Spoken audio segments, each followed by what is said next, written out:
What is reality? Welcome to the real world.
Time to wake up. What is reality? Welcome to the real world.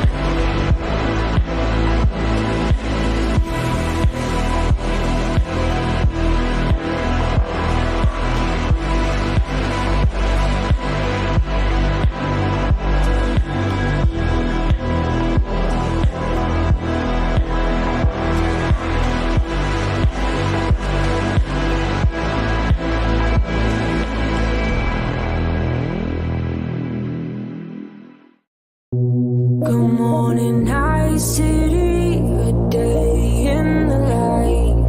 I was on my own, catching a ride with the lady. Her hair hangs down past her thighs. Her in pistol shit, satisfies leather jacket, zipped up tight. And big ones coming, look for lost and found. I have been by a night city where your appetite weighs you out to sunrise. We are live. Oh, we are. Yeah, What? Nu Geekz. That's right. That's awesome. Absolutely.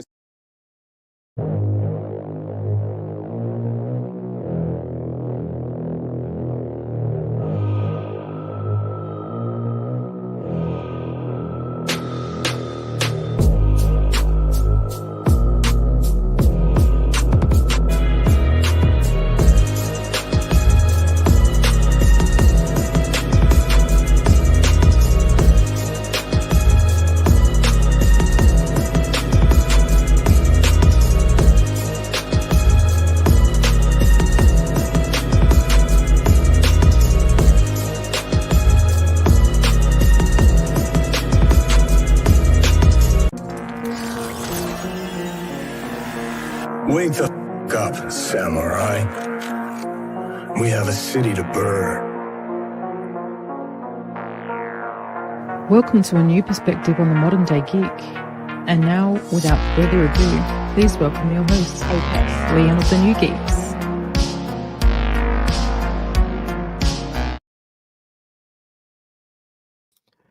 Hello, hello, hello, and welcome back to the Nu Geekz. I'm your host, Apex Leon. Thank you guys for tuning in. Thank you for pulling up. I know this is last minute as usual. Y'all know the drill. I am on no man's schedule. I make my own rules. No, but actually, I've been wanting to do this since like yesterday, but you know me, I'm a bit of a wannabe perfectionist, you know. Had to get everything in order, had to get everything aligned, but I appreciate you guys bearing with me as usual. Speaking of as usual, the chat is on fire. We got Skywalker, of course, in the building. Salute to Superman himself. We got Mama Bear, always showing love. Always got her beacons out there and her binoculars ready and her sword and shield ready to slice up anybody in the moderating field. We got Terrace in the building. What's good, Terrace? We got the Curly Ray. Thank you for pulling up, bro. We got Bat Dan. What's good with you, Bat Dan? Man, thank you guys for showing up.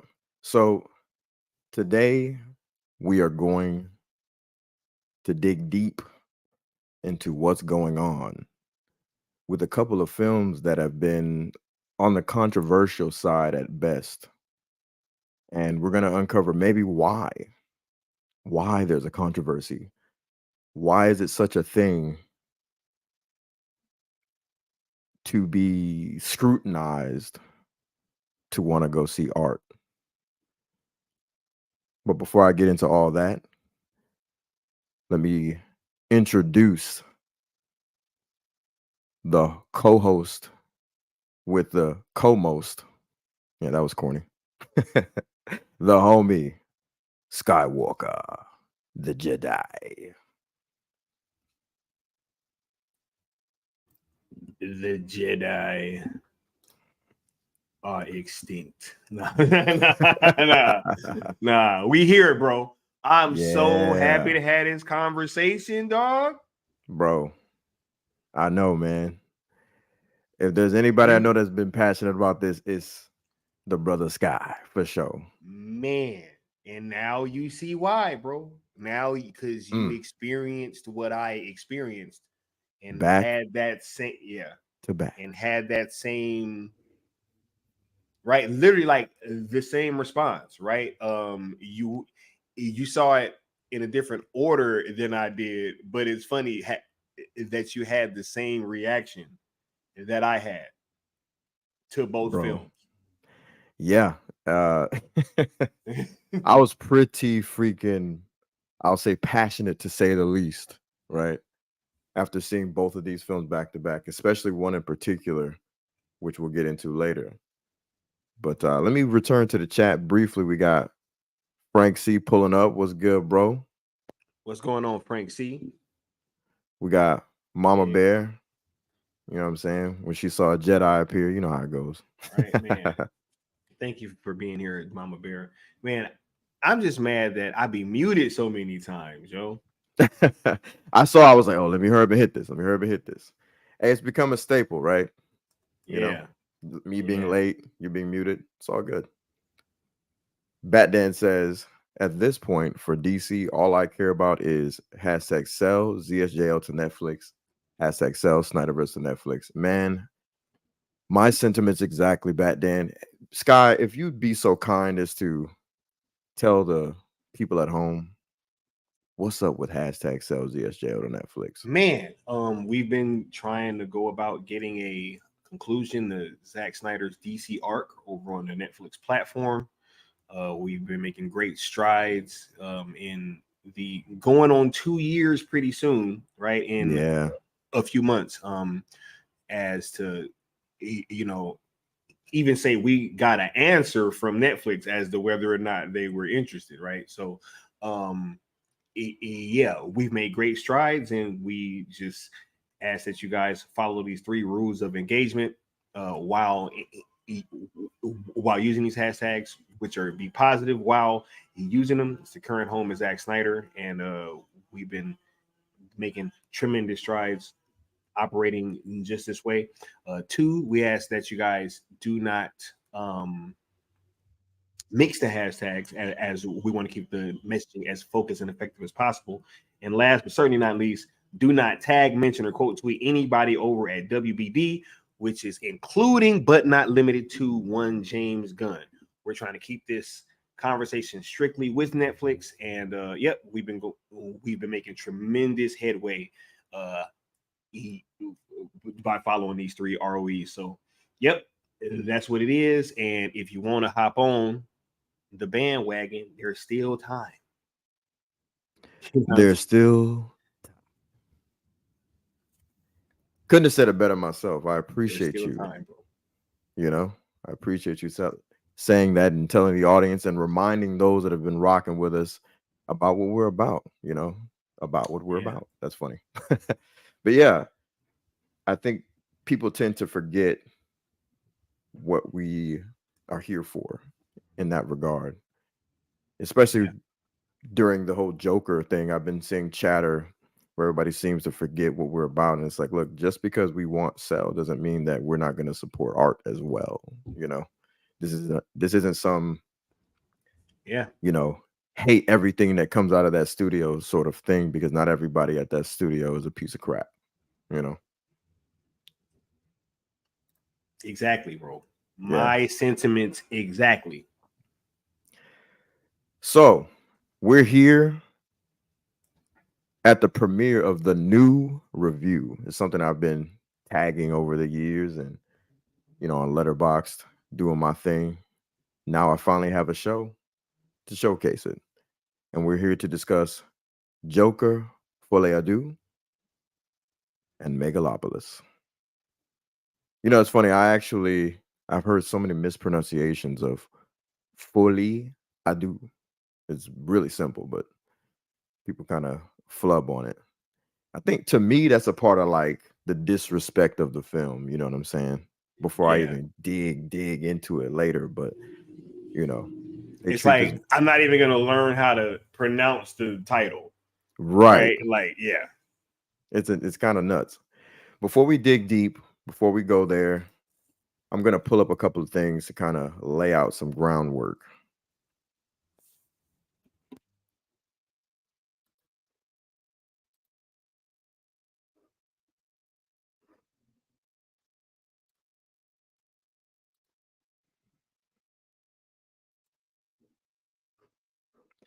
I just like to show everybody what this film, because we're going to start off with the Megalopolis review, but I want to lay some seeds in your brains just for a moment, you know?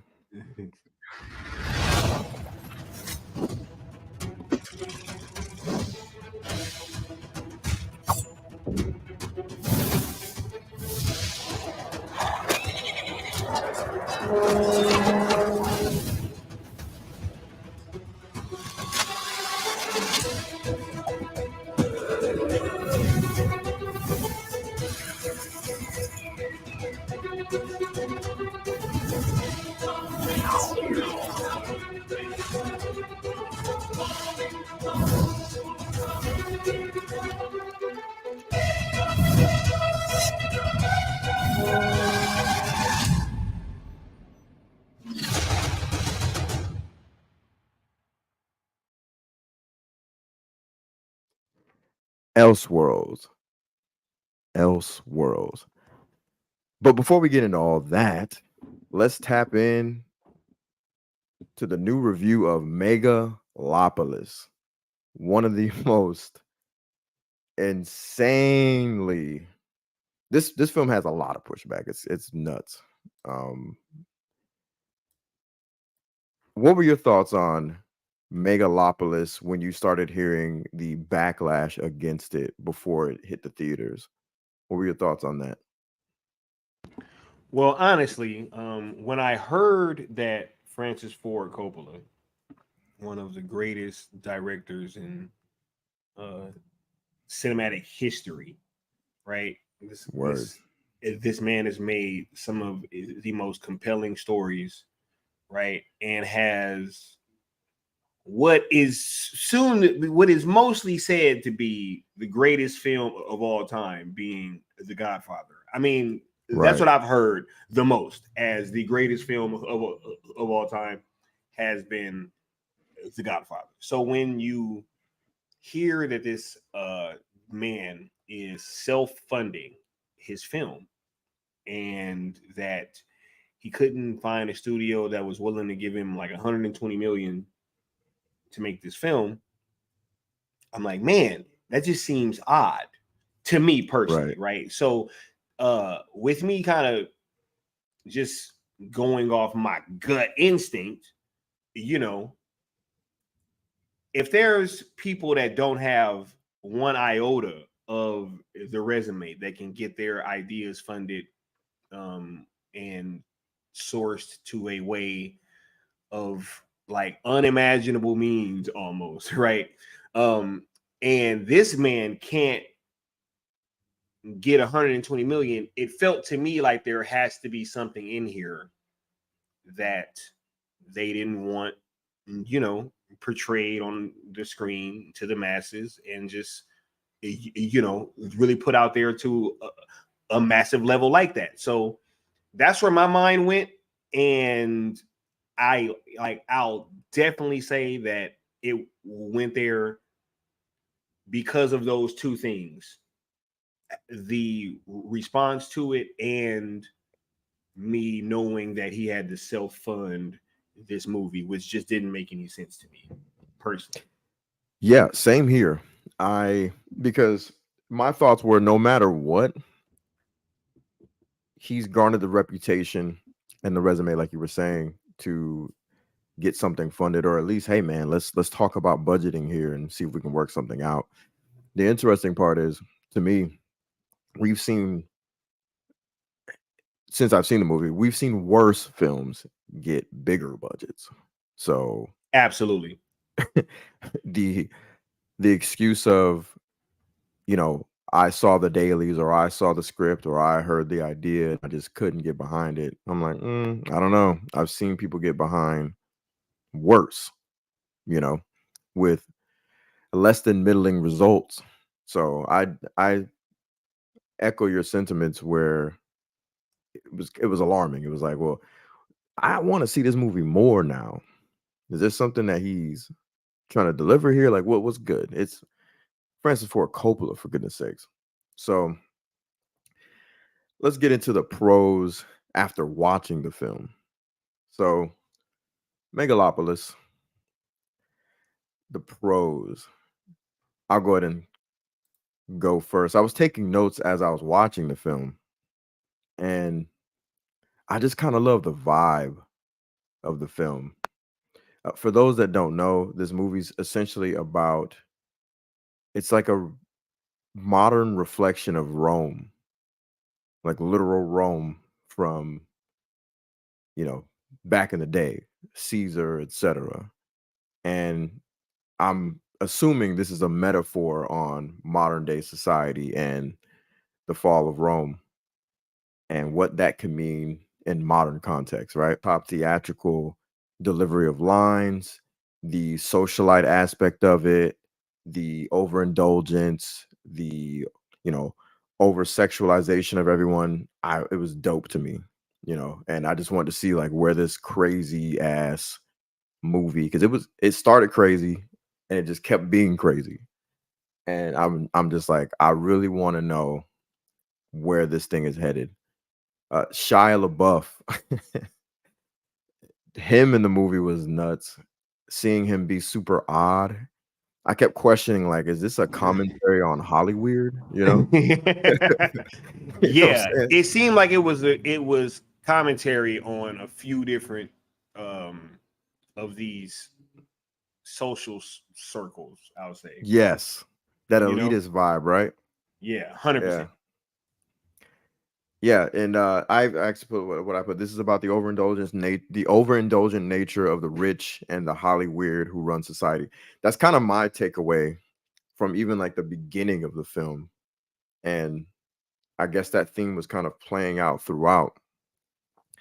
I don't know why I put this as a note. I put, in some circles, men are only as attractive or as hot as their power, and I just thought that was also a theme throughout the film, was power and your level of attractiveness and your level of influence, you know, being that of how much power you have.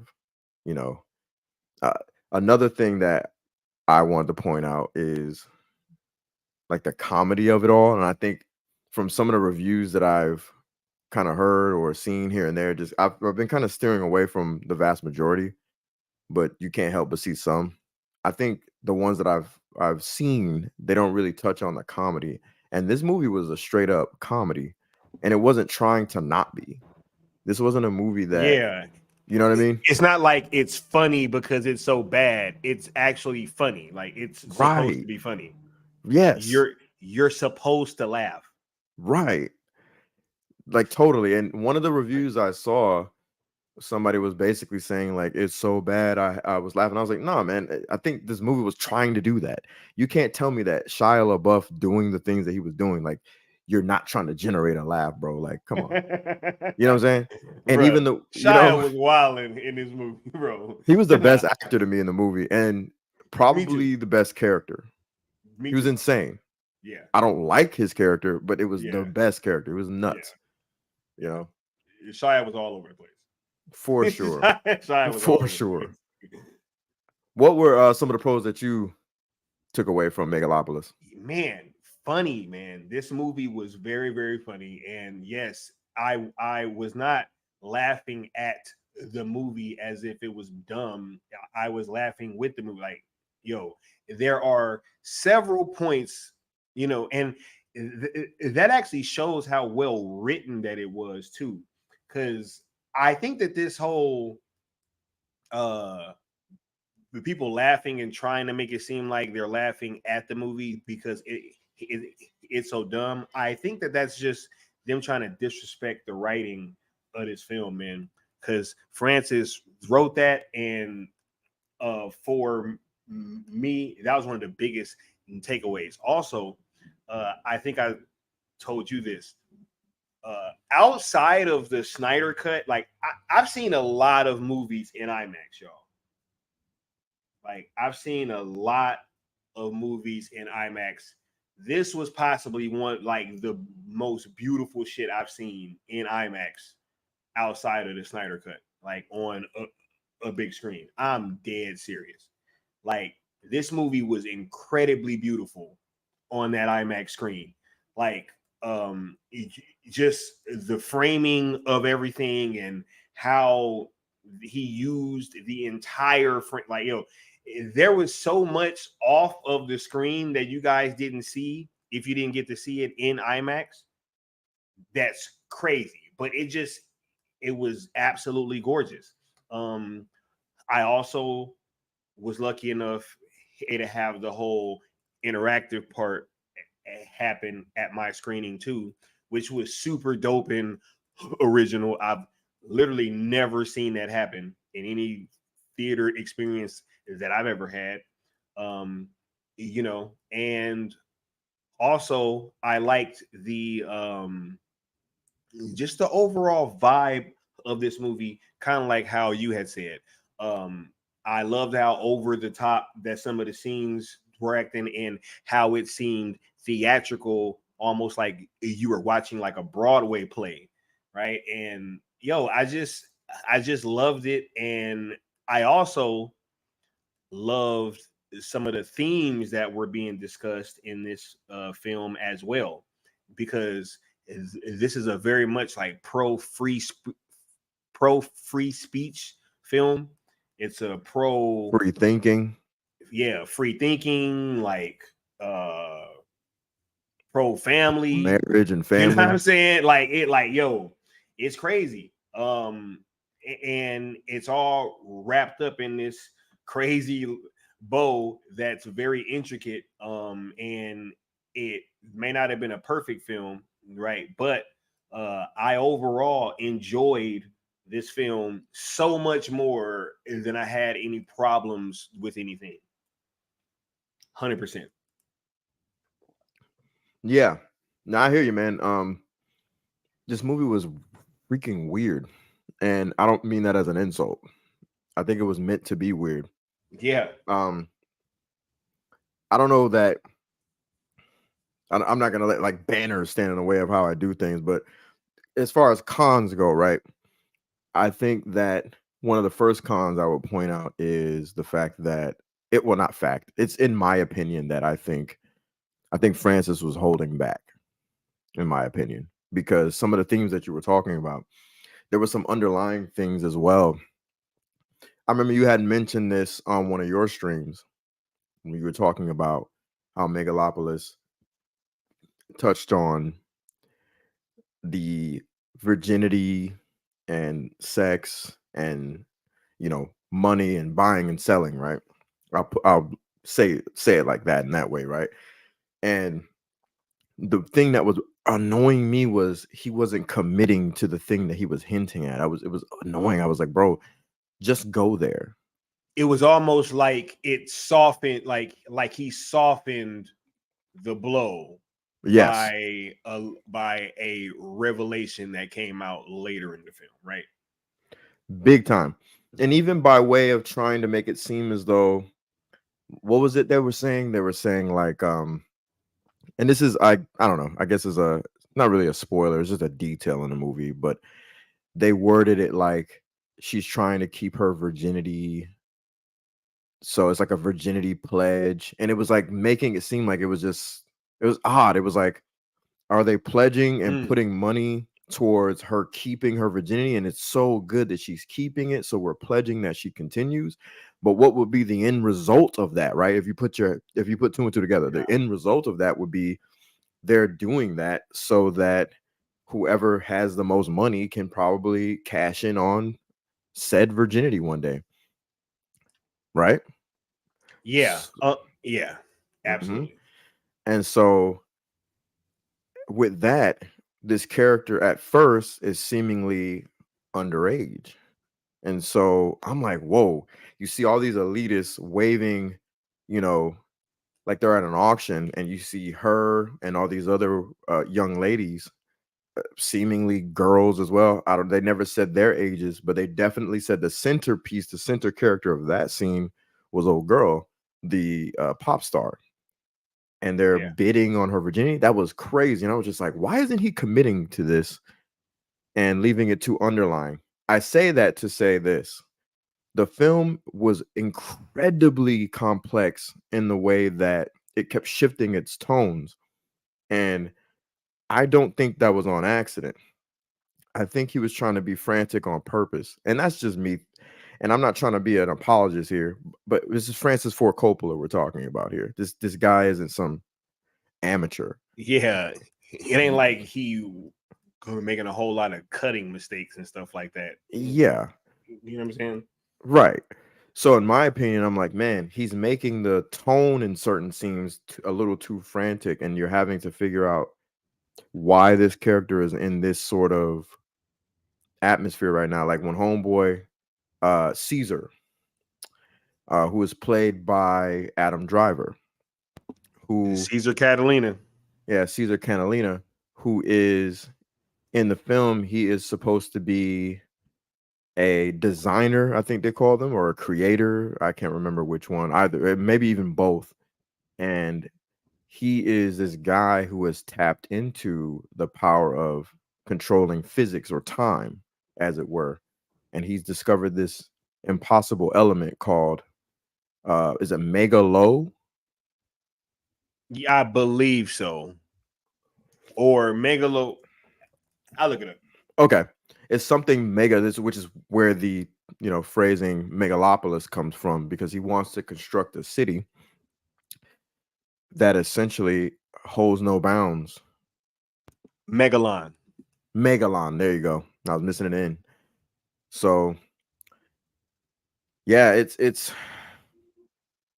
the con of the film for me is this.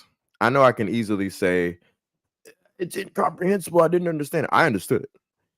The con for me is the fact that I understood it and I knew where he was leaning towards, and I was pissed because I'm like, why aren't you going into it, bro?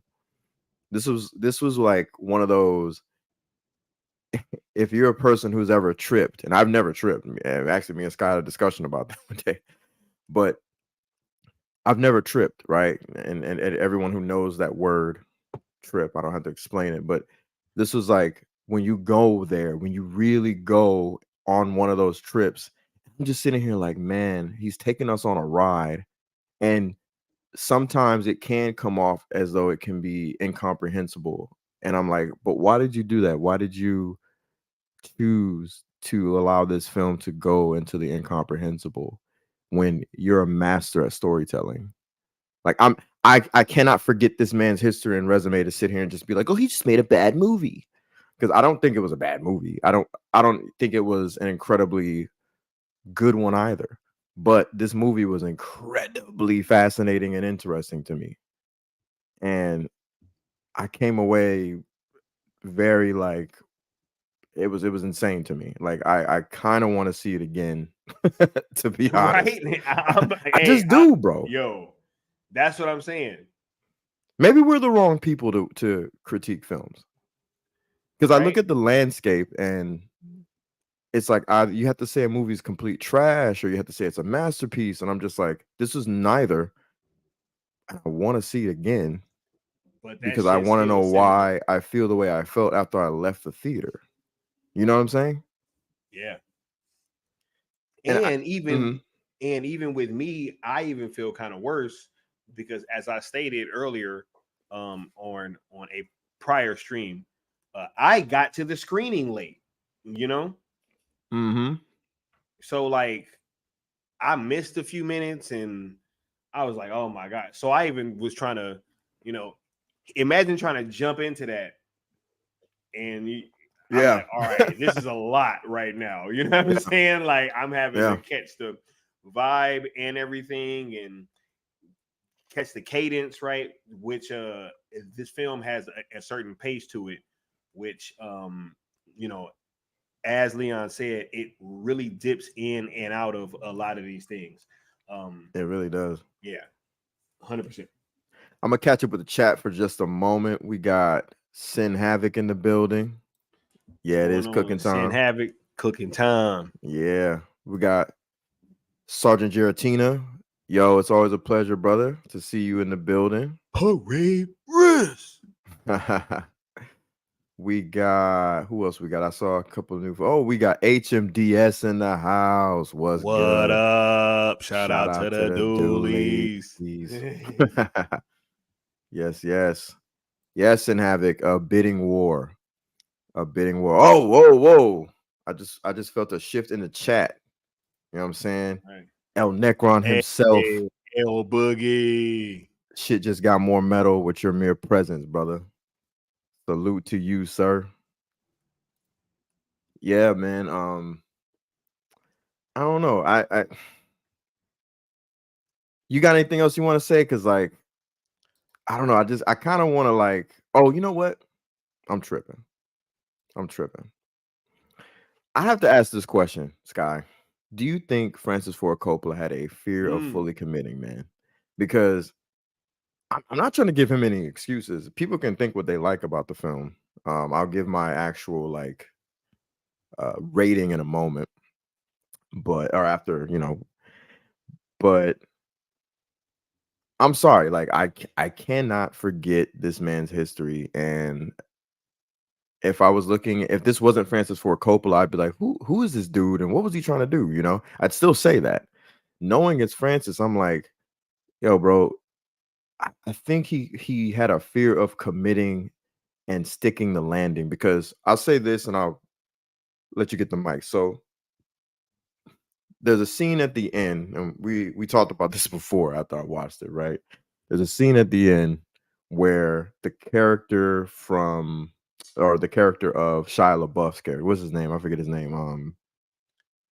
Claudio, right? Claudio, right? Yeah. Claudio, that dude was insane.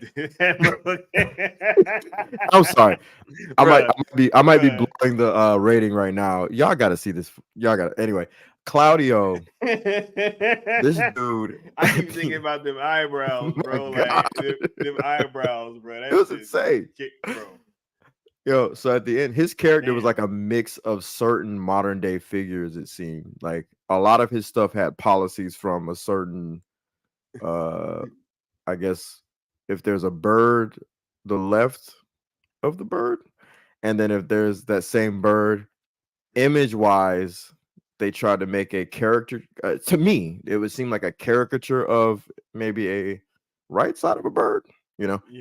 So yeah, right. you know what I'm saying? So I'm just 100%. like, what? Like, obviously your imagery, which I think maybe the character is a commentary that both sides kind of have flaws. I don't know, but clearly the one character, Caesar's character, could have been viewed in a certain political light as well. I don't know. This, rich, crazy ideas, wants everybody free. I don't know. yeah. So before you give your response, I'll just say this. Shout out to all the actors. I think they did pretty well. I think the weakest performance was probably the main actress, and it wasn't like too weak. She just delivered her stuff kind of yeah. I forget her name. Forgive me. But I think one of the other strongest performances I saw was from, what's my girl's name? Aubrey Plaza. My goodness. Natalie Emmanuel. Yes, Natalie Emmanuel. Forgive me, darling. You're amazing. And other things. And this one, you were cool. Aubrey Plaza stole the show in some of them scenes. Bro, there's too many people in this movie, so that's not even. Aubrey was scrumptious. His damn movie. Look, and such an avatar for like disgusting women that you just steer away from. What were you gonna say? I'm gonna give you the floor to give all your thoughts on everything just now. Francis Ford Coppola, fear of fully committing. Take over, brother. Take over. No. I just wanted to like add to your point that it's not even saying that disrespectfully. This cast is like S tier actors at every level. Right. Exactly. So it's not even really like that's a disrespectful thing, to keep it a buck. I mean, you got Lawrence Fishburne, bro. John Voight, like Dustin Hoffman, right? And they were doing their thing, bro. Like, I'm sorry, they were doing their thing. John Voight was doing his thing in this movie, yo. John Voight did his thing, bro. Everybody did. Everybody did. Everybody like literally showed up and did not. Yeah. Giancarlo. Right, bro. Yeah, as the father, like, come on, man. He was incredible. One of my favorite scenes was when he was on the at the top arguing with homeboy. He was like, I dare you to say it again. He was gonna fight. Bro. That was like right when I walked into the movie, bro. That was literally right when I walked into the theater. I was laughing so hard because I was like, oh, he about to snuff this dude, man. Like, look. So I literally walked in on that part where he threatened to like sock him or whatever. So you're probably like, what the hell's going on? And I was like, bro, what is going on right now? I have no clue what is going on. But No, I was just, that was it for me. Oh, damn, there was something else I was gonna say. Continue on. Right. But real quick, before I get to this topic, I did have one of the things that I wanted to say about the cons, right? Because I had we landed in the same spot, but not, and literally like on that same aspect of the film with the pledging, right? Because from my recollection of it, I took it as like, yo, they were bidding on that 100%, and my problem with it was when the later revelation happens, or revelation, excuse me, they took it all away, and it really softened that blow, It really softened it, and I'm just like, man, it's like, yo, just go there, bro. Just jump all in and just let that be it. I don't want to give anything away, but yeah, that does happen. And also, just for me, because I did get there late, it did take me a bit to kind of catch up with what this movie was trying to do, and it literally made me feel like I had missed like 20 to 30 minutes. But I don't even know how much energy of the movie, because I don't think you missed a lot. Yeah. The energy of the movie was so like, you were in the thick of it, like from 100%. The get-go. I want you to answer this question too, on top of this one, right? Because we talked about this, but I really want to get your opinion live, because I'm gonna say mine. I think Adam Driver could have been swapped out. I'm just gonna say that. I'm gonna say that, and I know Adam Driver fans, you know, he's that guy to me in Hollywood, I should say, who he's a representation to me of. It's gonna sound like I'm hating, but I'm not at all. But I think his character, the one thing I think worked for his character is when I talked about, man, where's that note? Oh, you know, the attractiveness of people, specifically the men in this film, is dependent upon their power and their influence.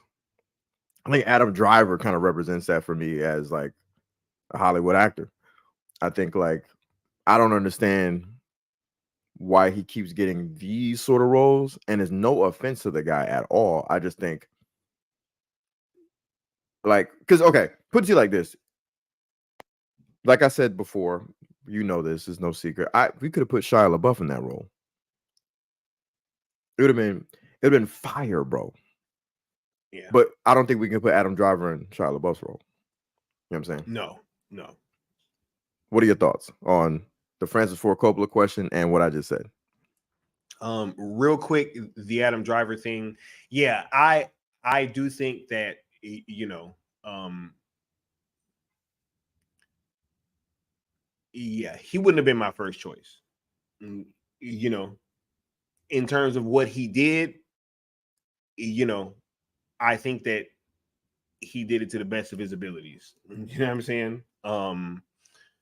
But this cast is so crazy. So I get what you're saying, because when you're surrounded by this much talent, you know, it can go one or two ways, right? You can either look like, yo, you belong right up there with them, or you can end up looking like there's a bit of a separation, you know? Facts. Like Shia was effortless, bro. Yeah, Shia, bro. I just keep picturing him walking with them eyebrows. It's like every time you saw him, it was like, yo, what the fuck is this dude about to do now? You know what I'm saying? Like, you really had no clue, right? But yeah, so that's my opinion on that. But with the Francis Ford Coppola being afraid of fully committing with this film, I do think that with the topics that he did touch on, he had an ability, and it kind of doubled down on a lot of these things. And when given the chance, he kind of took his foot off on several of the things that he kind of was touching on throughout the film. So I do think that there was a fear there, but I think it came from, he still has to get this thing distributed, and I think he still wants to be able to work in the Hollywood system, which I'm not gonna necessarily blame him for, but I do have to bring that up when I am talking about this film. Absolutely, and that's a fair point, because like, look, in our network, in this channel, Sky's channel, the rest of the crew, we don't really mince words about understanding the underbelly of Hollywood. That's why I constantly refer to it as Hollywood. Like, we're not going to sit here and be like, that's why when I watch certain channels, I have to remember who I'm watching. These are people who operate in those realms, even if it's shallow. So, we know we're not going to get like, we're going to get that surface level. This is dumb. This is garbage. This is trash. That sucked. This is bad. It's not going to be a deep dive into cinema unless it's some indie film that has really no real weight on the studio. Like, they'll go all in on those. But something like this it's just bad. I didn't understand. I didn't get it. It was incomprehensible. It was this. It's just like, look, there was something in this film. Even if you thought it was quote unquote incomprehensible, like, can you give us something deeper than that? You know, I see you talk about movies that, you know, no one's ever gonna watch, which that's great. You should do that. I just keep the same energy for everything. If I go watch, you know what I'm saying? Like, there's a movie called Night Bitch that's coming out by Amy Adams. I think it's already out. And it's based on, if I'm not mistaken, this other movie called Bitch. It's kind of the same, you know, and I freaking love what it's based on. And I talked about that movie in one of my reviews on Letterboxd as if it was some big blockbuster film that everybody's going to look at, because that's just what I do. I just talk about film passionately, you know, whether people agree with me or not, or people are scratching their head like, why are they seeing things in this movie like this?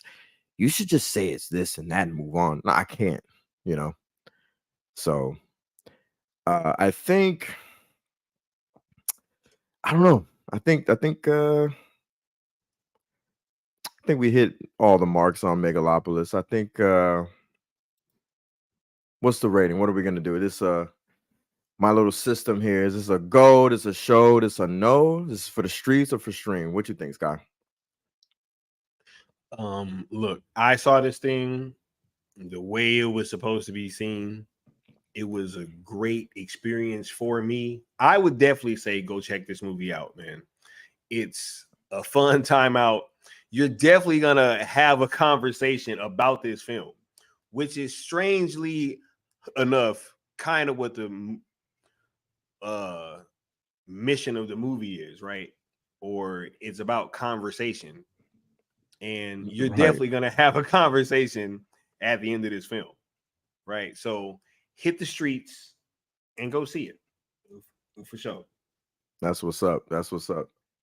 And I agree.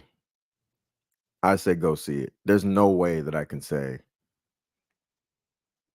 no to this. I can't. Like, I don't give a damn how bad someone thinks this is. I have no dog in this fight at all. But this movie was too nuts and too fascinating to say no. Now, I'll give this, right? If you are incredibly layman, and that's no insult, like if you just want to watch stuff some popcorn in your mouth and, you know, be entertained and clap when the screen tells you to clap, then this probably isn't for you. But if you're somebody who is craving something and way different from what's out there in the market, usually, I say go see it.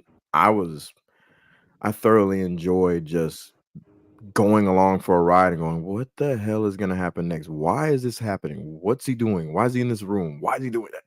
I was bugging out because I'm just a film lover. And I don't know. This is probably going to be one of those, you know, so bad it's good type of things for certain people. And maybe it's that for me. I don't know. But I will probably be seeing it again to let you guys know. So I said go. Hit the street. I actually love the surprise ending too. I was like, yo, it was yeah, man. Yeah. So I said go. Hit the streets. Go see it. Yeah, man. Sin Havoc said, peel back the layers, man. Actually use your brain. And that's not to say if you don't like this movie that somehow you're not getting something. I'm not saying that at all. But what I'm saying is, you know, if you don't like the movie, have some reasoning behind it, you know? That's all I'm saying. All right.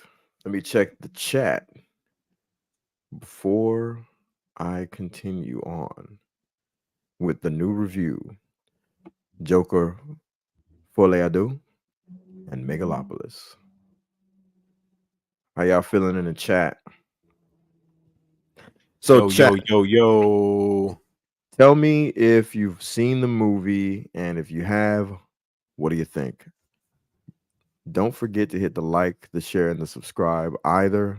I forget that sometimes because I'm still learning this content creator crap. I still be forgetting to say that shit in the middle of the stream. I ain't cap. Bro, it's right. It's like it's because we're not content creators, bro. We're not content creators. But yeah, y'all go ahead and hit that. The like, the share, and the subscribe,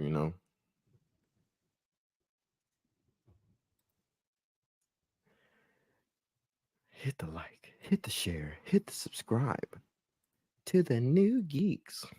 All right. So before we go on to the coup de grace in the form of Joker, Folie,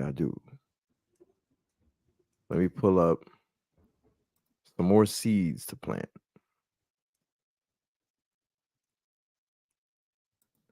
More seedlings for the harvest. I was watching Rebel Moon part 1, and I just love that intro with Sindri, man. For the gods. Yeah, man. Yeah, his gesture was hilarious. Right. He's like putting his whole fist. Yeah, man, for sure. Did I mention too? Oh, I was like, did I mention to? Right. Yeah. Word. I'm trying to keep it as clean as possible. I hear you. I appreciate it. So we've seen this, but let me just make sure I water the seedlings again with this.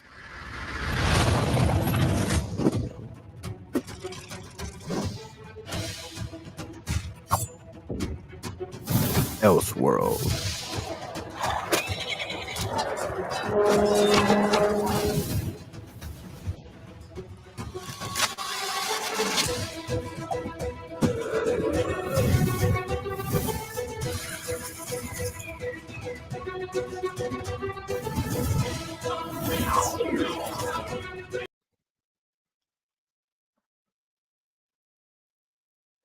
Y'all get it, right? So now, let me go ahead and explain what an Elseworlds actually is.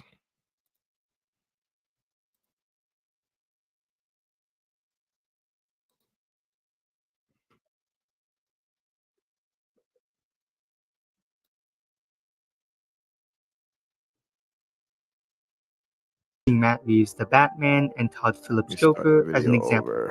But what does Elseworld mean for DC? Well, for starters, it would allow filmmakers who don't want to be part of James Gunn's Elseworlds. During the announcement for Chapter 1 of the DCU, During the announcement for Chapter 1 of the DCU, James Gunn also announced that any movies or shows taking place outside of his universe will be labeled as Elseworlds, with him using Matt Reeves' The Batman and Todd Phillips' Joker as an example. But what does Elseworld mean for DC?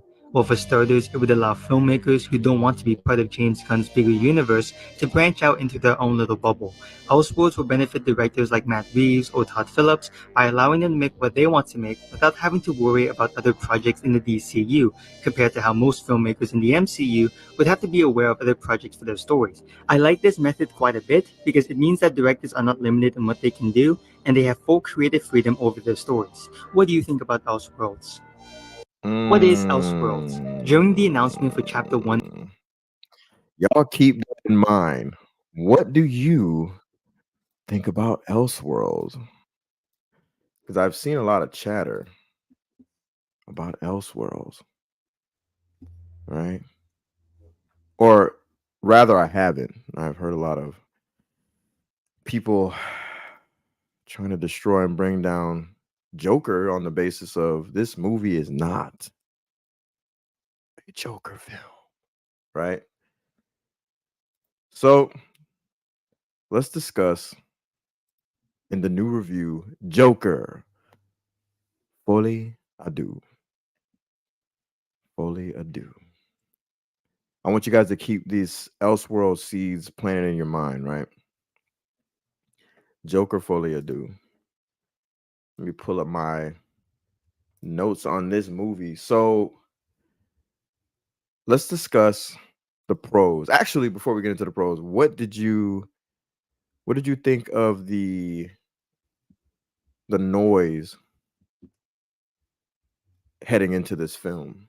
The noise of the mainstream and some audience members, and what they were saying about the film. Yeah. I mean, if you go back pretty much ever since it's been announced that this film was taking place and that it was going to be a musical, there's been, a lot of question marks as to that choice being made, right?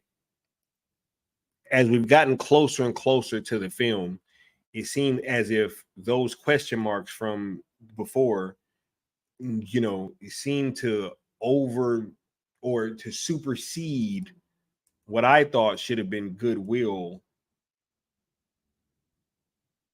from the first film, right? It just seemed to be all these questions and just everything that we were hearing that was going to be in this film. It was getting some kind of negative slant to it. As soon as people started seeing it, it's funny because on one hand, something just came out recently saying that there was no advanced screenings of this film, or that they didn't test it with audiences. But yet, people were saying that they were seeing this film early and that it was going to be bad, right? Not only just that, we actually spoke with somebody that said that they had talked to somebody that saw the film a while back. Yep. And said that, hey, it's not, it wasn't too many songs in there or what have you. So obviously people were seeing this film, but yet, it's being reported now that nobody was seeing test screening. So yeah, it just seemed a bit, manufactured, man. I can't really put it any other way.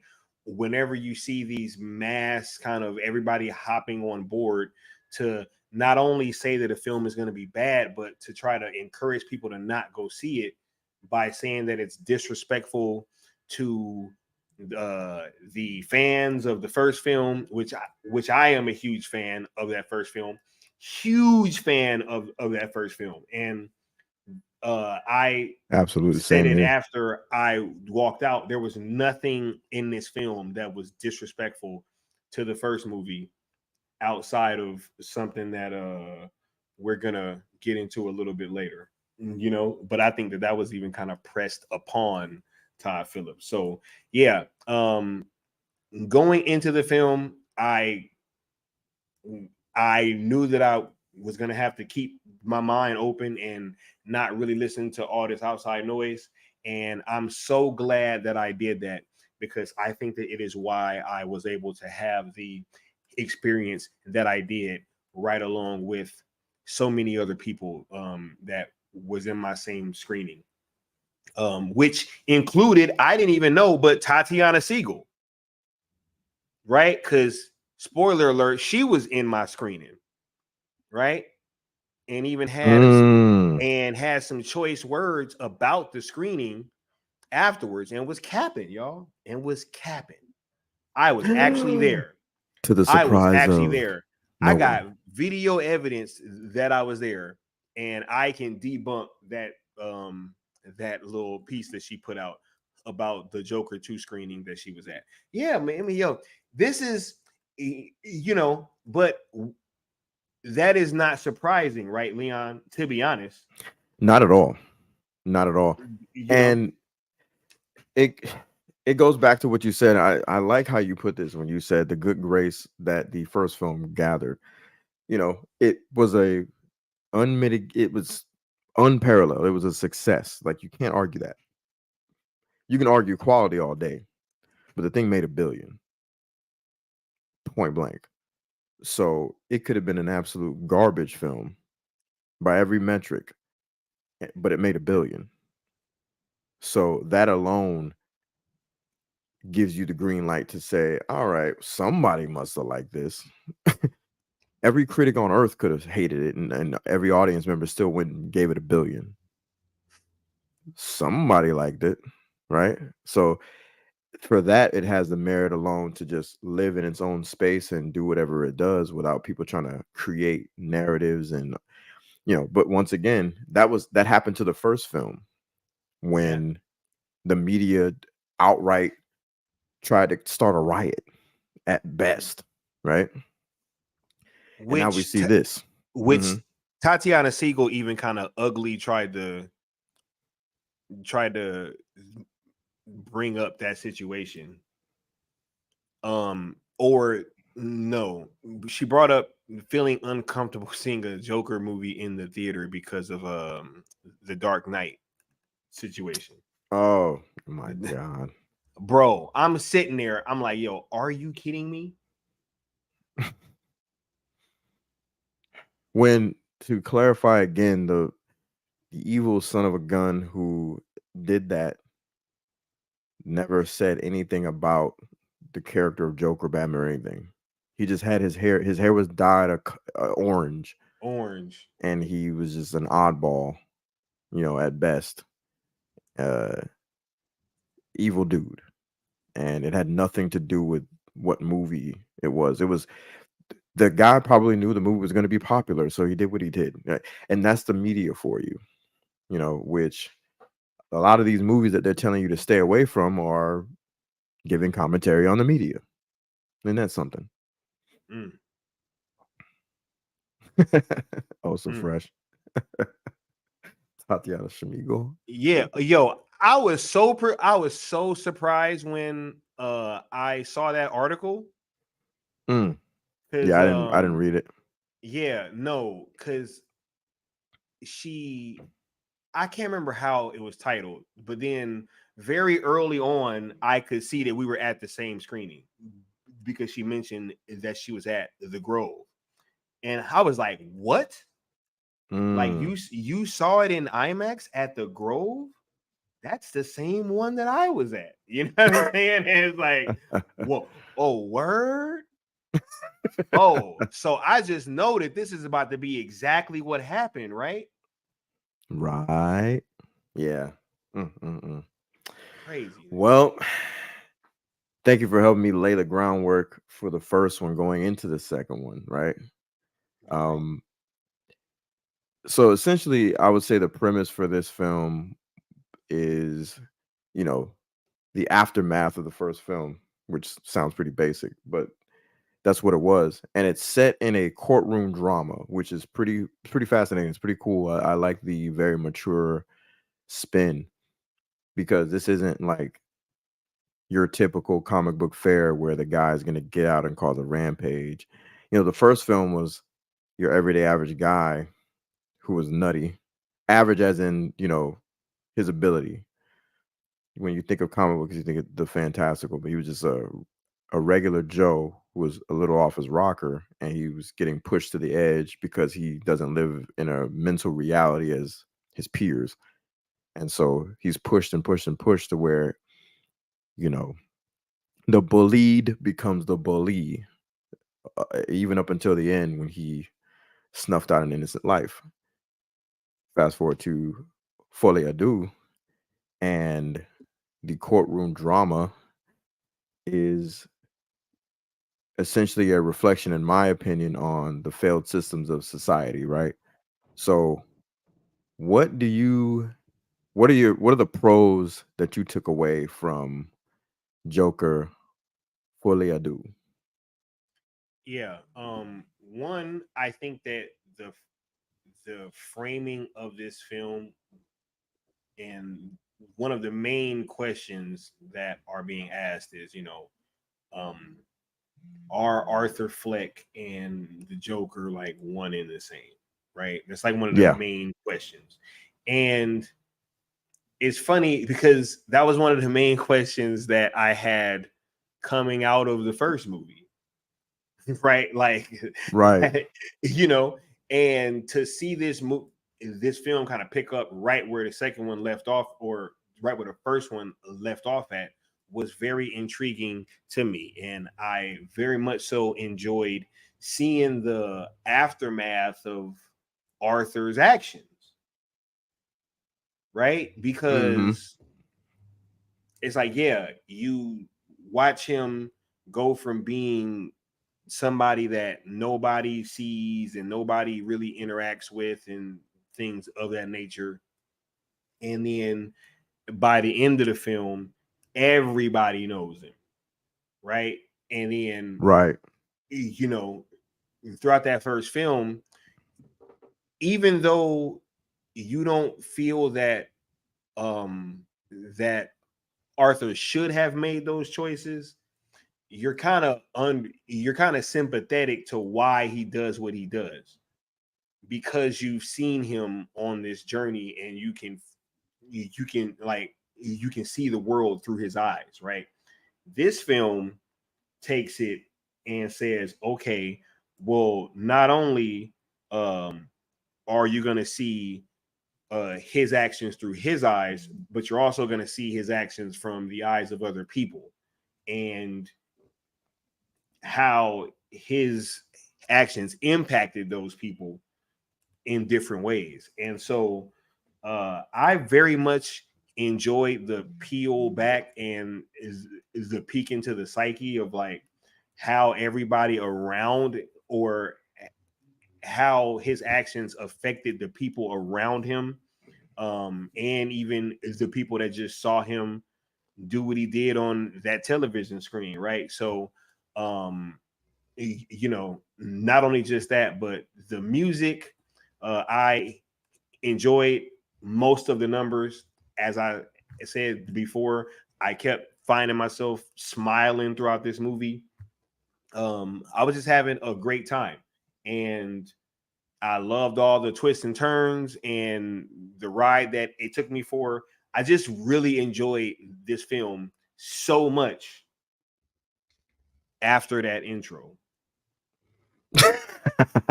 which we will definitely be getting into later.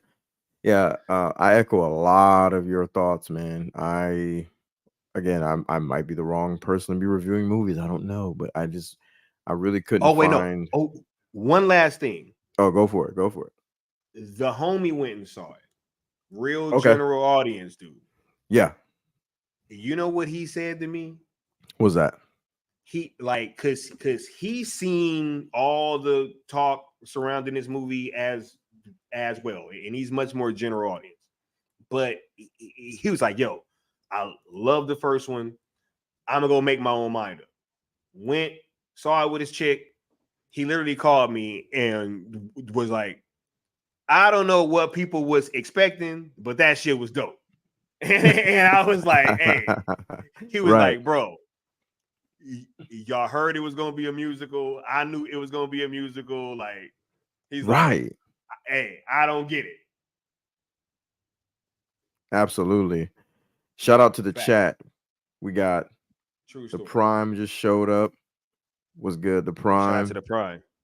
We got Danger. Done pulled up. Was good, Danger. Danger. I know. I agree with him too. This film's going to be appreciated so much more with time. Yeah, I agree. I think similar. Not to get ahead of myself, but the pros for me were a lot of what you said. You know, I think just going through some of the notes that I took while I watched the film. Let's see.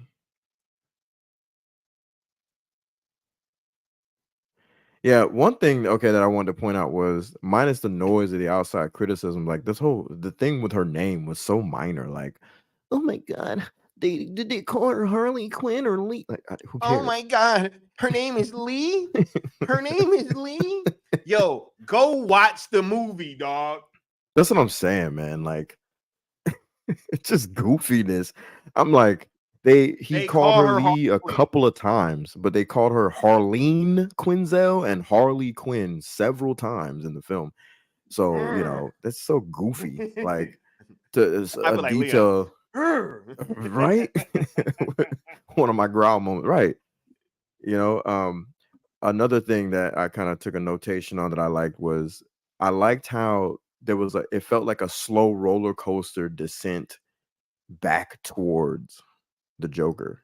It was like this up and down sort of feeling to me, and I was just like, man, it made you feel a way for Arthur again, you know. Yeah. And watching him just kind of operate within the systems that he was confined to, that, you know, well earned, because he shouldn't have done what he did in the first one, obviously. It's still a commentary on the media, which I appreciate. I appreciate the musicals, and they weren't really musicals. Like, this is obviously a musical, but they weren't. It wasn't like watching the 5 Heartbeats or freaking La La Land. You know what I'm saying? Like, this wasn't just some random. We're just all of a sudden we're in the grocery store. I'm gonna pick up a can of beans, and you're gonna flee with me. Nah, it's like, no, it's used very well. Like, it has story purposes. Yes, each and every song, each and every 100%. 100% story purposes. It literally, and I said this before. I said this on other streams, and they did exactly what I said. It was going to be because of their psychosis. It was going to be because of their mania, you know, their manic behaviors, that the fantasy world they live in, that they were going to be using the musicals. Like, anybody with half a brain would realize that. Anybody that has been watching movies for a couple of years, you know. Leon, Folie, I do translates to shared madness, if I'm not mistaken, right? That's 100%, sir. 100%. Oh my god. Oh my god. Yep. Specifically, I think between 2 people. Yeah. So it's like, yeah. See, this film. Another thing, because it's like, we want to play dumb now, right? Yeah, we want to play dumb with this like movie. We don't know. Yeah. With this movie, any other movie, they'd be picking apart and translating for the audience what this stuff means. We'd have New Rock Stars and all these other channels giving us tidbits about what all this stuff means and promoting the hell out of it, right? Didn't everybody love La La Land? I didn't even see that movie. I didn't see it either. But that was a musical, right? It was. And they broke out into song, bro. Like I'm gonna catch a cab, hoping that I don't get stabbed. No, I'm just kidding. So commentary on our broken government social services, right? I love that we're still going deeper into the bullied becoming the bully, and now we see the broken systems of society. You know, let me see. I don't know. People had a problem with this, and I caught this briefly after I watched the movie, but people had a problem with this. I actually thought it was interesting to watch Arthur get played by a certain character. I'm not gonna say who. I mean, we know who, but I just thought that was cool, man. I thought that was really interesting to me. Yo, so, you know what I'm saying? Because I was feeling for Arthur. Yes, I was like, yo, man, don't do it, bro. Don't like go down that path, bro. Like, don't listen.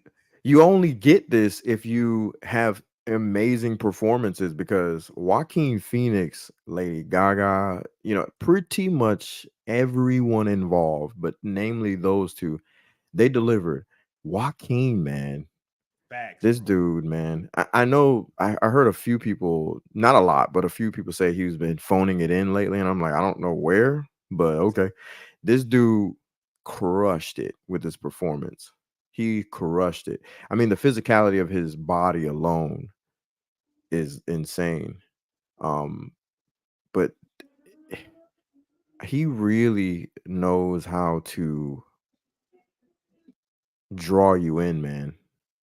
Like, I felt a way every time I saw Arthur on screen. I was just kind of sitting up in my seat, glued. Yeah, it was insane. So shout out to him. And Gaga, I'm not even a Lady Gaga fan, like at all, you know. And I have opinions about her. Me either, bro. That are probably controversial, but what she did in this film, man, please, she killed it, yo. She knocked it out.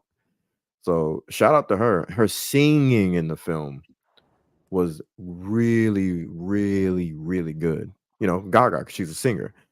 there were parts in the movie that got played up in the mainstream media or mainstream conversation, I should say, among people, saying that she didn't know how to sing and they didn't know how to sing. And it was like, once again, I was right before I even saw the freaking movie.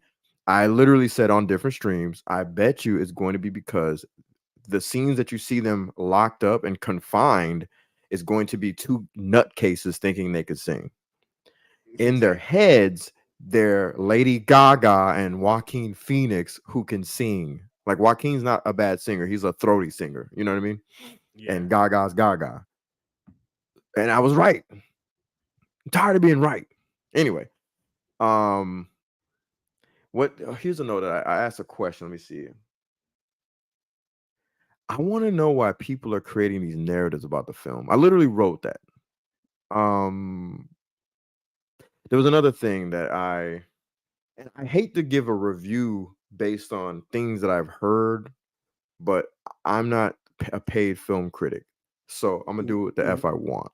With these two films, though, you kind of have to, right? I think that the discourse has to be part of the conversation. Thank you. Part of the conversation. Yes. Because it's like it's too much of an onslaught the other direction for it to not be addressed. Fact. You know?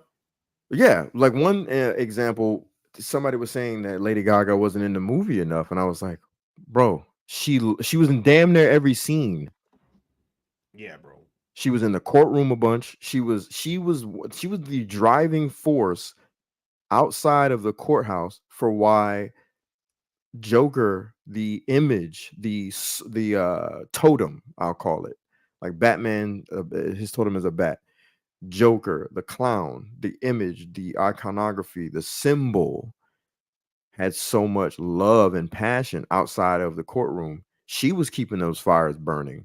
I'm not going to give that away, but she definitely kept that going. She was an integral part of the plot. I don't understand this narrative. Yeah, man. It seems, and that's why the discourse has to be part of the conversation. I saw that not only was she not in the movie enough, but that also that is disrespectful to Lady Gaga fans just in general. Dumb, bro. You know, I put in one of the notes, y'all a bunch of effing liars when it comes to her singing, not being in the film. And I literally just put that in the note for some reason. I was like, yep. I'll be in a zone when and that begs the question, bro. Yeah. It's like, why are you guys saying this stuff? Yeah. Right. Like, if you want to say that you didn't like the movie, just state why you didn't like the movie. Right. But yet to go out of your way to say stuff that's factually false, like in that Tatiana Siegel article that I brought up earlier. Right. You know, when you're just going out of your way to say stuff that's false, that's making me question why, you know, like why you have that position. Because you can say, hey, like, you know, she, you know, you didn't like the part that she played. You might have thought whatever about her singing, blah, blah, blah, blah. But to say that she was not in the movie enough is just, come on, y'all. Yeah, it's very like what quantifies enough anyway, right? Like, what more could she have been a part of this film? It would have been, first of all, the film's called Joker. It would have been a Harley Quinn movie. That's what I'm saying. Right. Like, if she'd have been in it anymore, she'd have been the main character. Exactly. Like, that's really the truth of the matter. A couple more things that I'll say in the pros department. You know, the first film was a commentary on society and elitism and classism. This one is a commentary specifically about the abuse of the systems within society. This is a commentary on the industrial prison complex, man. Like, we have to, there's no way around it.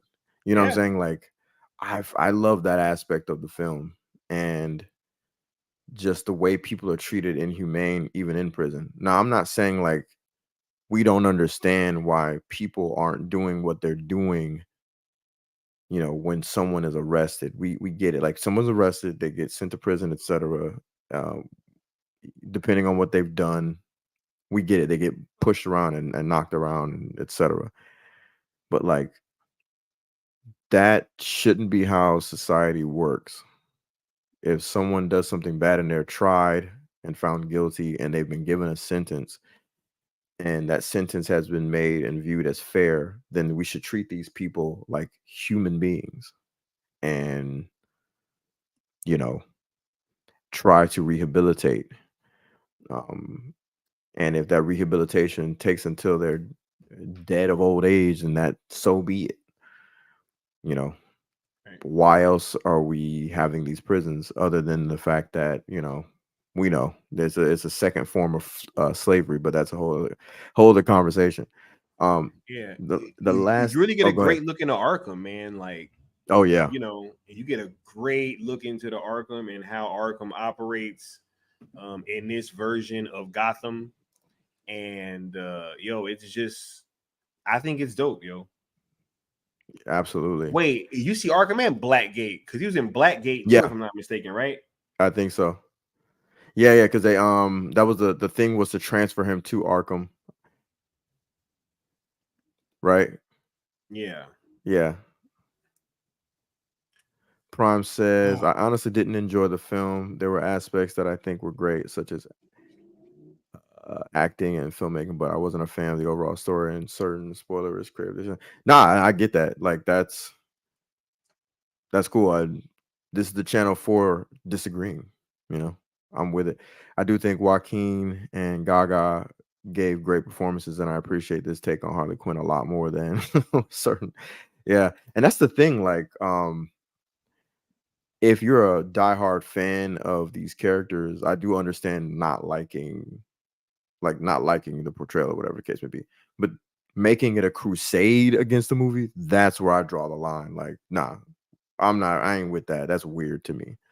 You know what I'm saying? Like, because this movie wasn't a bad movie. And it's Elseworlds, bro. Which we will get more deeper into that. I'm glad you mentioned that. Once again. We got Necron saying, what is this damn disrespect to fans narrative going around? Us Snyder fans never were treated respect. Yeah, I know. It's hilarious. So I think I have one last thing in my notes. The Joker fans should feel disrespected. Oh, the yeah. Lady Gaga fans should feel disrespected. We're all just disrespected, bro. They're all of us. All of crazy. So two last things I'll say about the pros before we get deeper into this conversation, right?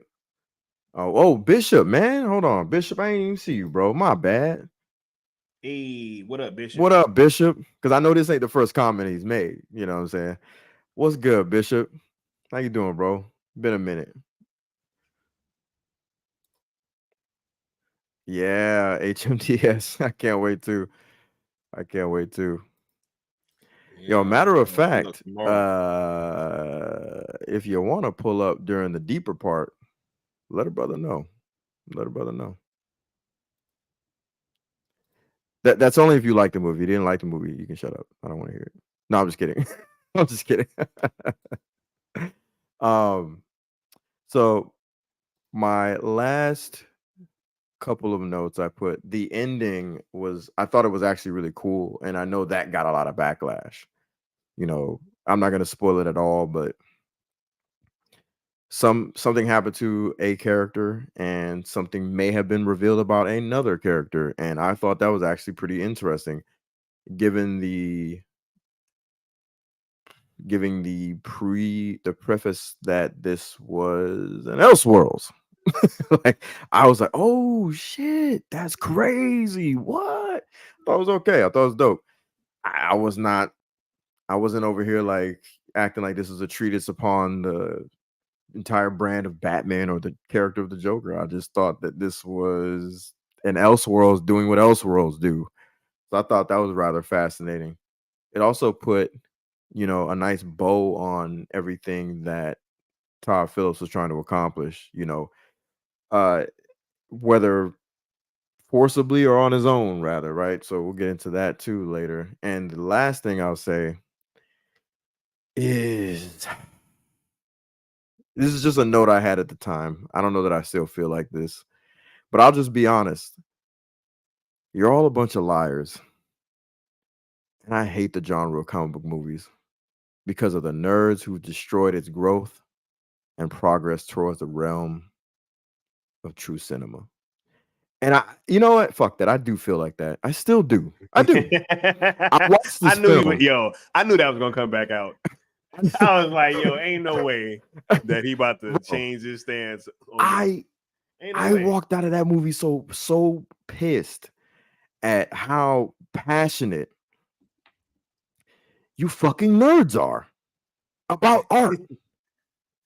They sat here and told you since day one of the beginning of this franchise. This was an Elseworlds. They told you what it was, and you still came out here cutting up, twerking, and acting a donkey over what? Over what? Oh, Joker, is it not? Is he? Man, we're gonna have to do a spoiler talk, right? I'm gonna save it for the spoiler talk. We'll go into that. Should we ask the chat? Look, because we can get to it tonight. I don't care. You know what? What? Hey. I'm with the bullshit. Hold on. I'm with the bullshit, man. Because it's like, bro, to keep it a buck. Mm-hmm. Because we can talk about the ending, because that's the most, and I'm just like, bro, nothing happened in this movie that didn't have some precedence in the first one. Fact. Nothing. Okay. I'm gonna say this. All right, look, chat.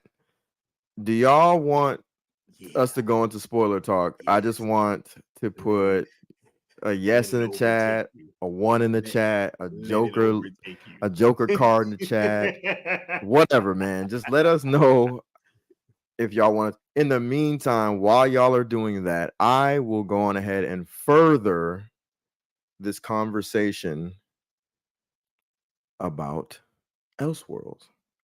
And while I'm doing that, the Prime says, I agree, Leon. We're in the worst era of comic book movies and franchise movies. A great example is the sharp difference in quality between Godzilla -1 and GVK. Yeah. Whoo. Wow. You know what? That's interesting how apropos that is. That's a great example, Prime. I'm glad you said that because you ain't lying. You ain't lying, bro. Godzilla -1. I have to watch that movie again. I was watching it super late at night, but bro, it's cinema compared to these other Godzilla movies, bro. Yeah, facts, for bro. sure. For sure. Yo, yeah. Look, let me pull this stuff up real quick. Look. I'ma just say this. I might not even be able to stream pretty soon, like tomorrow or like these upcoming days. I think we need to just go ahead and get this shit out tonight, bro. Hey, it looks like the chat agrees. Looks like the chat agrees. Because I'm keeping it a buck. Like, I don't know. I'm gonna tell you after the stream what's going on, but I'm just saying, hey, I'm willing to just go, bro. Let me see real quick. But we can keep the conversation moving forward, but we definitely got to talk about this ending. 100%. Before we get into spoilers, or not, or will we? Who knows? We're probably gonna do it. Let's continue the talk about Elseworlds. So we know we've seen the label, we've seen the logo, we're familiar with Elseworlds, and for those that aren't familiar with the thing with Elseworlds is that's kind of like DC's bread and butter almost. They're known, that's their DNA is Elseworlds. My favorite story, Kingdom Come. That's my favorite story ever of all time. That's the fucking Elseworlds. Kingdom Come is, bro, I'll never forget where I was when I first had that book in my hand, man. I was in junior high sitting in the locker room after playing Shout ball. out to Mr. Nobody in the chat. Oh yeah, I'm about to highlight that. Yeah. Mr. Nobody said, hold on. He said, I don't know where we at exactly, but the movie is fire. Yeah, bro. Yeah, it is. Thank you for your comment, brother. And thank you for pulling up Mr. Nobody for sure. For sure. It looks like the chat wants spoilers. We'll probably do it. Dark Knight Returns. Yo, Dark Knight Returns is now considered an Elseworld, if I'm not mistaken. Right. And that was before I think Elseworlds was even hyper popular. It was just an alternate take on Batman. It was a future that may never even happen about Batman. And they spun it into being alternate universe. Like that's DC's bread and butter is taking their iconic characters and doing something different with them. You know what I mean? So let me see. So we got what is DC's Elseworlds? We got DC Elseworlds in a trailer, and then we got. Let me see. We got this. We got this. We got this. So this is the beginning of what Todd Phillips. Oh, we didn't even give the cons. You know, we can give the cons while doing this. So before we get into this, I completely forgot about the cons because this right here, yeah, this is gonna lead into the spoilers. The only con I really had about this movie, bro, the only real con I had was that dumbass start. Bro, that's what I was about to say. I'm keeping it a buck, bro. That dumbass start. To God, bro. This isn't even a spoiler, con, bro.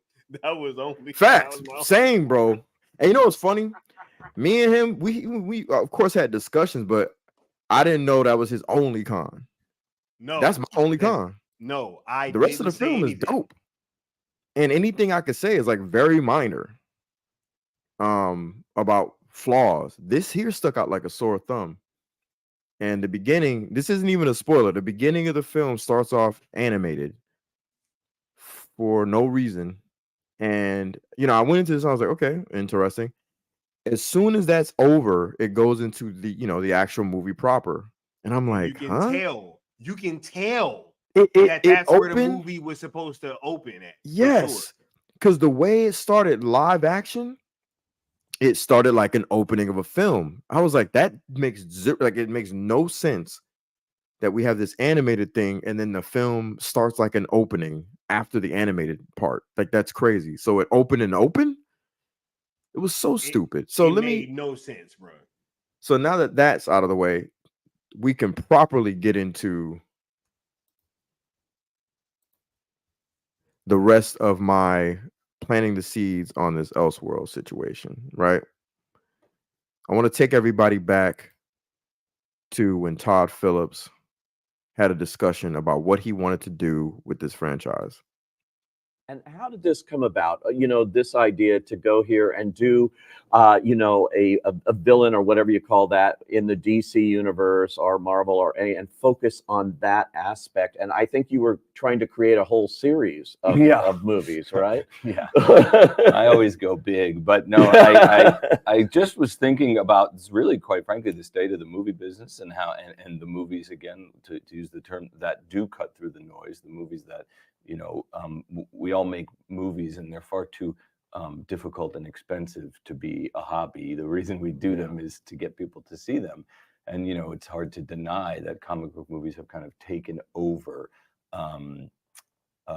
as far as theatrical experience has gone. So I just thought, you know, maybe there's a way to use that and do something a little bit different. Maybe doing, you know, I had grown up loving these sort of intense character studies of the 70s and early 80s. And I thought, God, you know, you could probably get one of those made nowadays if you did it about one of these characters. And it was that basic of an idea. I'd always been attracted to Joker because he represents kind of, he's an agent of chaos, right? Which I've always liked. So I thought, you know, that could be an interesting approach to do a deep dive character study on a villain. Right. And that was the genesis of the idea. But what we were referring to is I went to Warner's because I knew that there would be concerns about how do you separate it from the movies that they were making. You know, I didn't want it to.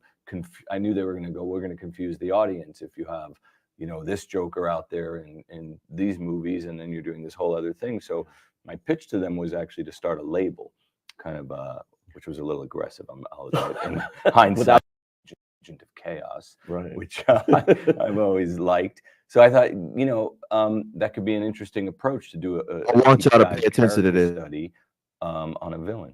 And that was the genesis of the idea. But what we were referring to is I went to Warner's because I knew that there would be concerns about how do you separate it from the movies that they were making. You know, I didn't want it to.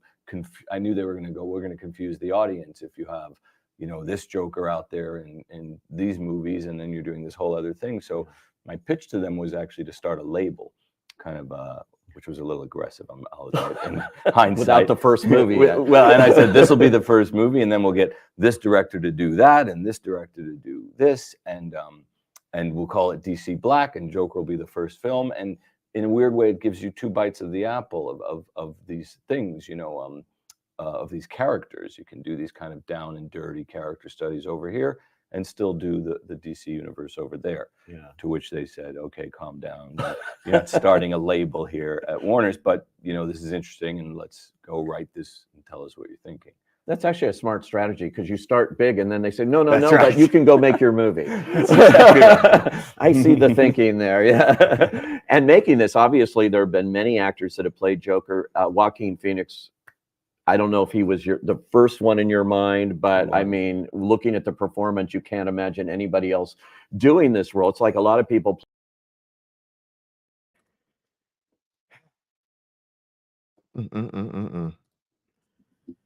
Well. So we got that, but it continues. So we all remember this. We've heard, a lot of us have heard just chatter and read certain things, etc. But not many people have seen that video. I remember seeing it a while back. I just wanted to remind everybody. So there's that. And now we end up here to the present. Unfortunately.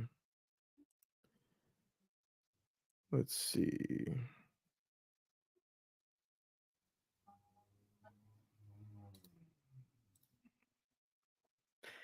And I don't even need to get into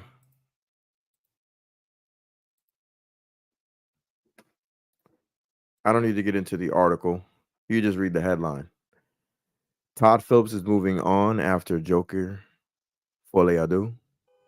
My time in the DC universe was these two films.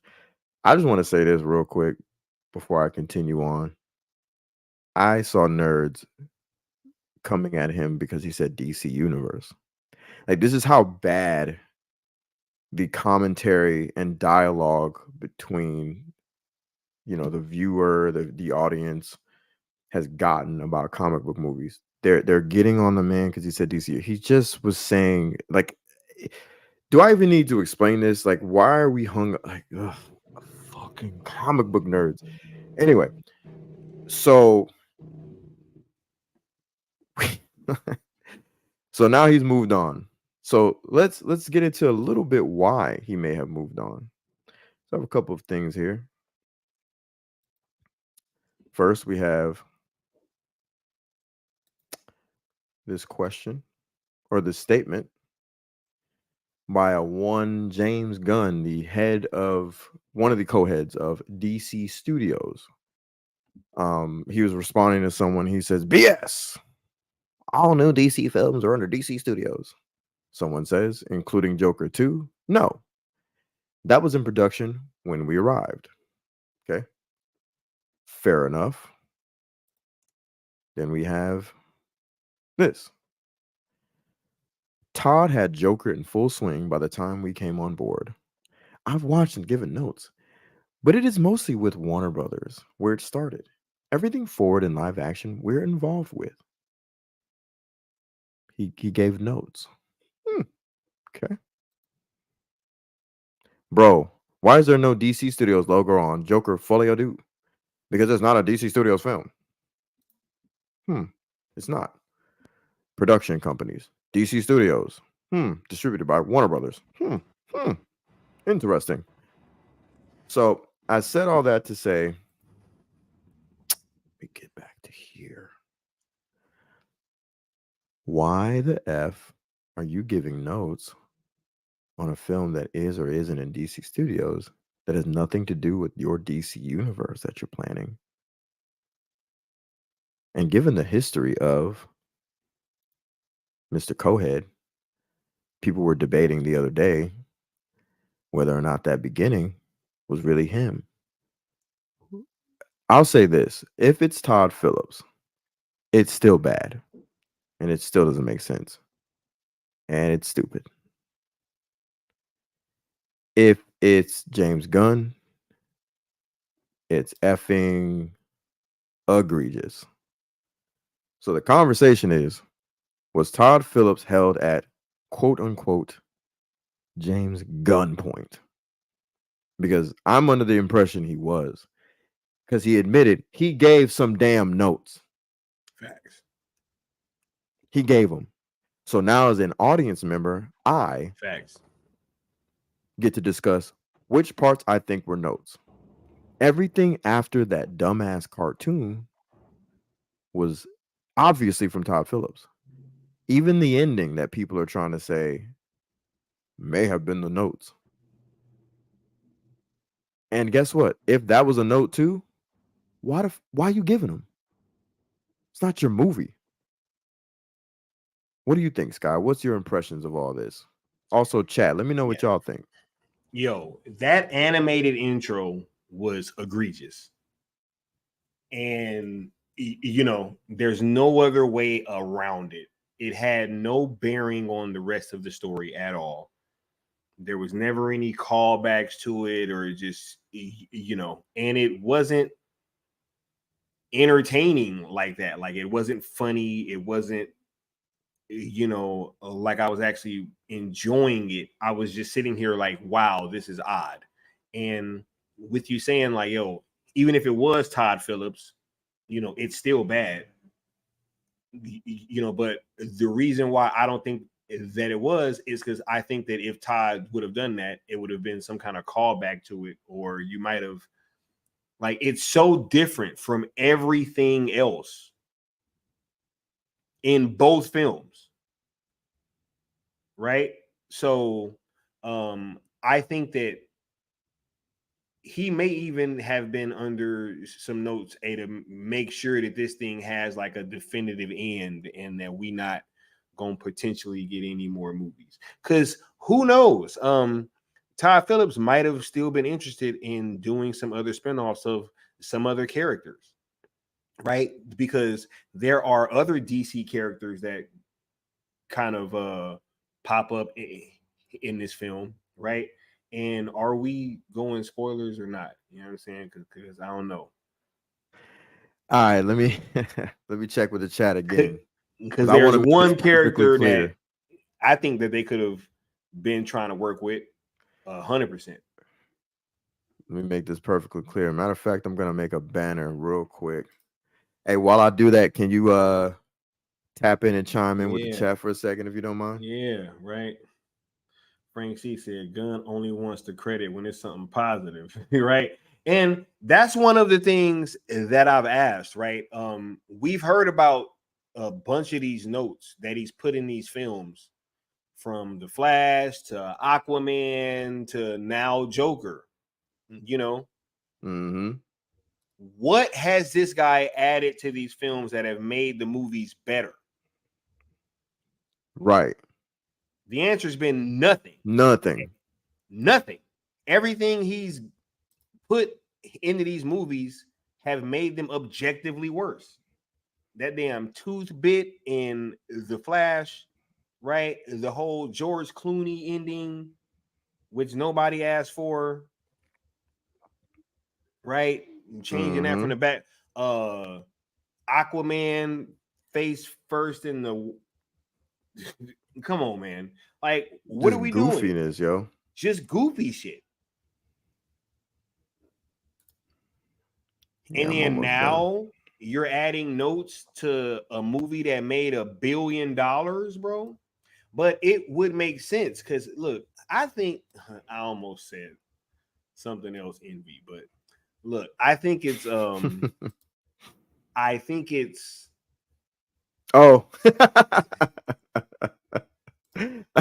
You said something else, envy. Yeah, because I was like, because I almost said this almost feels like blank envy, but yeah, it's like oh yeah, because my movies have done so. Wait, did the Guardians movies hit $1 billion? Never. So what the fuck are we talking about here, bro? Facts. I'd like to know. Like, I don't understand how this happened. Just think about this, y'all. All right, so look. You let your nephew use your car, right? He go out, ride around the block, total that shit. Is the answer to let him use your nicer car after that? Hell nah. If it's old school, he getting that ass whooped. Like, that's what I'm saying, bro. Like, I don't like. Shit. I don't understand. Right? Mm-hmm. This man, his movie bombed horrifically, and then off of something that was a critical and commercial success. And your answer to that is to give him a bigger role and more influence crazy over the same brand of movies that his shit just tanked in. Crazy. Bruh. Crazy, well, dude. The banner's up.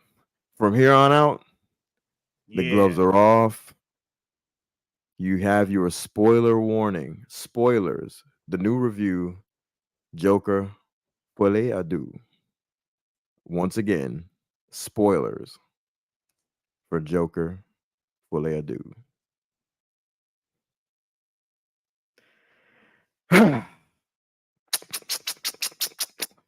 Man, all right. So the ending. I'm gonna say this about the ending real quick. I almost want to screw everybody that was acting like that was horrible, bro. The movie was never about the Joker. It's in fact not even called The Joker. It's called Joker. Joker, not the Joker. This was never the Joker. This was about a guy and a story, an Elseworlds tale, an alternate take, an alternate universe tale about a guy who had one bad day and went down a rabbit hole and eventually committed an evil act. Like the Joker, but it's a Joker. Right? And then in the end, again, spoilers. If y'all want to mute, cover your ears, or leave the room. This guy kills Arthur Fleck, stabs him in his stomach several times, and Arthur is dying. And then the guy sits down in the background and he starts carving his face into what seems to be a smile. I thought that shit was fire. I was like, wow, that's pretty interesting that this Elseworlds film, this Elseworlds movie, this piece of art that's trying to elevate the genre, that's trying to take a big swing. The guy carved his face in a smile like the Joker. That was dope to me. I was like, wow, that's pretty cool. As a fan of DC and Batman, I thought that was dope. And the other thing that I'll quote unquote spoil, that shit was definitely James Gunn, bro. This fucking intro, bro. This goofy ass cartoon. It did nothing for the film, bro. Yeah. A bunch of cops. Like, okay, so just to break it down real quick, and correct me if I'm wrong, if I'm missing details. So, Joker in a cartoon form comes into the scene. It's a cartoon scene, right? He's a cartoon, and he's walking through this, like he's going on set, like he's about to go do a talk show, and he's in the dressing room. He's getting makeup on, and then the shadow. His own shadow starts attacking him. His own shadow tries to take over. His own shadow is assaulting him, and then they join in. Like showing that like there's this separation between Arthur and his shadow, right, if you will, right. And then the Arthur, as the Joker, gets beat up by the cops. Blah blah blah. This is how I theorize this as being a James Gunn note, and not in the realm of Todd Phillips. The animation style was not even the same style of animation that was out in the time period that they're portraying. And if I'm not mistaken, it's the 70s. We're literally looking at cartoons in the One Flew Over the Cuckoo's Nest version of Arkham, right? We're looking at Warner Brothers, Looney Tunes. Why didn't they show that? The style of animation that they showed was like it was a parody of that. It was very modern, the style. It's like super modern. The stuff that was the actual details in it was throwback. Like there was a cop car and the cop uniforms and the clothing. But the style itself, the flow of the animation, everything was very modern. There was nothing throwback about that. And I think Todd Phillips, as detailed as he was with the rest of the film and this one and the previous one about it being in the 70s and very old school, why would he then drop the ball on the animation part? Besides the fact that why the fuck would he put animation in it, period? And I said from the jump that I felt like it was giving you a visual representation of something that you were going to be shown throughout the film anyway. So right. It's like, why would you just do that? And it's like, okay, so I'm supposed to know that Arthur is fighting his shadow. All right, so now I know that this is about Arthur and the Joker being two different people. You know what I'm saying? Like, I don't know, dude. This shit was it was egregious. Dumb. It was egregious. And you know, for me to have hated that intro that bad, but then still enjoyed the movie as much as I did, it really speaks volumes. I'm gonna sound like a hater when I say this, but I really truly hate that intro with the notion that it may be a Gunn note. 100%. Because that 100%. And I need people to understand the principles. This is a matter of principles at this point, because if it's Todd Phillips, I'm not giving him any leeway. I'm gonna say it's stupid. But it goes towards this is egregious at this point because you're tampering with somebody's art. Let Todd Phillips land on his own sword. You know what I'm saying? Like, what they did in this film was that the cartoon part was so spectacularly dumb, given these notes. And even like, let's say the ending that I described was a Gunn note. It was good. It was a good scene. You shouldn't have notes, is the point. You should have no notes. Todd pulled it off nicely, is what he's saying. Right. You know what I'm saying? But at the same time, that animated intro was a bit harder to get over. Bro, there's nothing there. There's no way around it. It was so uncalled for, man. Incredibly uncalled for.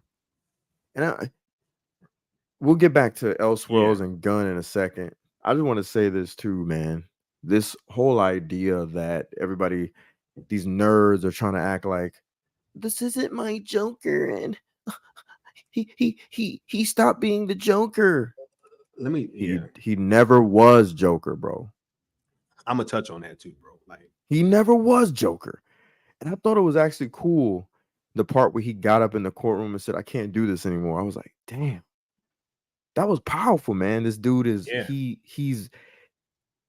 he had a moment. He grew into this character Joker, but he never completely just outright snapped for good forever. Yeah. You know what I mean? Like, he never outright just snapped forever. He's a dude who he's a damn cry for help in the worst way possible, but he's a damn cry for help. He's been abused his whole fucking life. It's a movie, but it's a character about abuse. Joker is not that. The Joker is just an unknown engine of chaos. At best, he's an MK Ultra accident gone wrong. That's at best. Joker is an engine of chaos. He is evil personified, walking around. Just like you take a guy like Bruce Wayne, he goes through what he goes through as a child. He comes through as this altruistic, optimistic by comparison, this engine of power and control in the face of chaos. You have Joker, who seemingly had one bad day, like the true Joker, not Arthur Fleck. He's a fucking murderer, man. There's nothing redeemable about him. Nothing. He kills babies. Y'all understand this? He strips people nude and takes pictures of them. He paralyzes daughters. Just for laughs. But y'all out here acting like getting that from Arthur Fleck is what he's saying. Right. Like is that's that what I'm what saying. we were getting? Or not at all. Or were we getting is somebody that was striking back at people that he felt like it bullied him or taking advantage of him? Facts. Because look, I've been trying to hold this in. Can I say this, bro? Oh yeah, do you, bro? Because like, look, like let me look at the chat real quick. The end of this movie, and him or us all finding out definitively that he is not the main Joker, right? My problem with everybody's response to this is that this has only been in the fucking zeitgeist since this movie been announced and his name was put out as being Arthur Fleck. First of all, soon as that happened, everybody started, hey, like, what the hell? That's never been the Joker's name if he has had a name, you know what I'm saying? So it was all these names. I mean, all these like questions is starting to go around like, yo, is this going to actually end up being a Joker, right? Blah, blah, blah. Hey, it's this period piece. All right, it's just going to be the real Joker, all right, cool, whatever, right? Then we see Joker 1, right? Once again, these questions are still being asked because, and not even really dealing with the one definitive thing that I'm about to bring up, but just even in the context of, hey, this Arthur Fleck character, I'm not really getting like Joker vibes with this dude. It seems like, hey, there's still this side that's kind of redeemable or whatever, but the canary in the coal mine should have been the fact that Bruce Wayne is in fucking elementary school or some shit. Exactly. Like, if Bruce Wayne is in elementary school, how in the hell can this be the real Joker?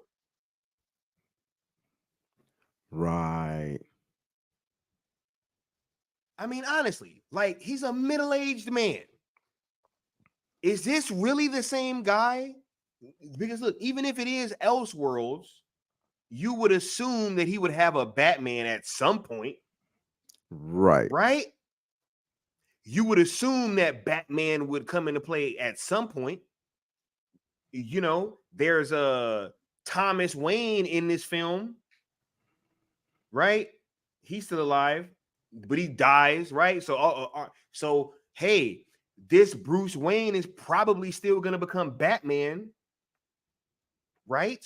Mm-hmm. So if that's the case, how in the hell is this middle-aged dude the real Joker? And bro, what is so disingenuous to me and so dishonest is because I look back at some of the reviews and all of the think pieces and shit that came out after that first movie. This was being discussed widely about the probability that this is probably not our Joker Prime. Yes. Of this universe. Right. Then when this shit happens, everybody wants to act appalled. Nerds nerding. That's crazy to me. And even in this movie, they kind of set it up like, in hindsight, it makes sense that it was the person who it actually was. Right? Right. You keep seeing him throughout the movie. Mm-hmm. Always laughing and smiling, but ain't nothing really funny going on. Mm-hmm. You know, like, come on, man. No, man. I'm not going for that, bro. Yeah, you can't sit here and have that have been a part of so many conversations, bro, about whether or not that this was going to be Joker Prime, especially with seeing as how Batman is in fucking elementary school. That should have been the end all be all. Like, all right, hey guys, like, this is probably not the prime Joker. Mm-hmm. Yeah, bro. That's why I don't. It's dishonest to me, bro. The point, conversations it's very dishonest to me, bro. Yep. Fact. I agree, man. I 100% agree, man. Like, I don't. Look, again, you can hate the movie, you can dislike the movie, you can be indifferent about the movie, whatever. Just come up with better reasons. I heard a channel that's a pretty poppin' channel, and it's a reviewer.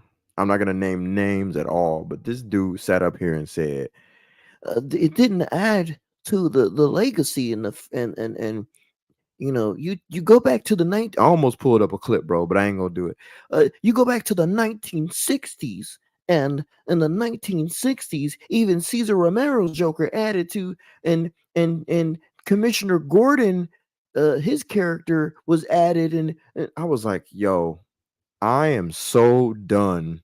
I feel like Millennial Mike. I'm done. I'm done with you fucking nerds, man. I'm done. I'm done. Like, you're either doing this on purpose because you're paid to do it, but if you're not, I'm fucking done with you nerds, man. I'm gonna say this too. The reason why this is so ridiculous is because Todd Phillips was trying to create an avenue for art to try to elevate the genre. I was hearing, oh, the Joker script wasn't really the Joker script at first. I don't give a fuck. Who cares? It became the Joker script. And this dude was trying to do a dope hustle, man. He was like, all right, look, we're going to make this Joker movie because that's what y'all want. Y'all want cape shit. Fine, I'll give you cape shit. I want to make art. I want to make this, but y'all ain't doing it. So I'm going to make cape shit via art. And by doing so, we're going to create DC Black. Or DC Elseworlds or DC Vertigo or whatever. He said DC Black. I want to create a lane. Label. You know what I'm saying? Yeah, bro. Exactly. A DC Black label. I want to create a lane so that we can all come up in here. You know who else could have benefited from that? Tell him, Sky, please tell him who could have benefited for that.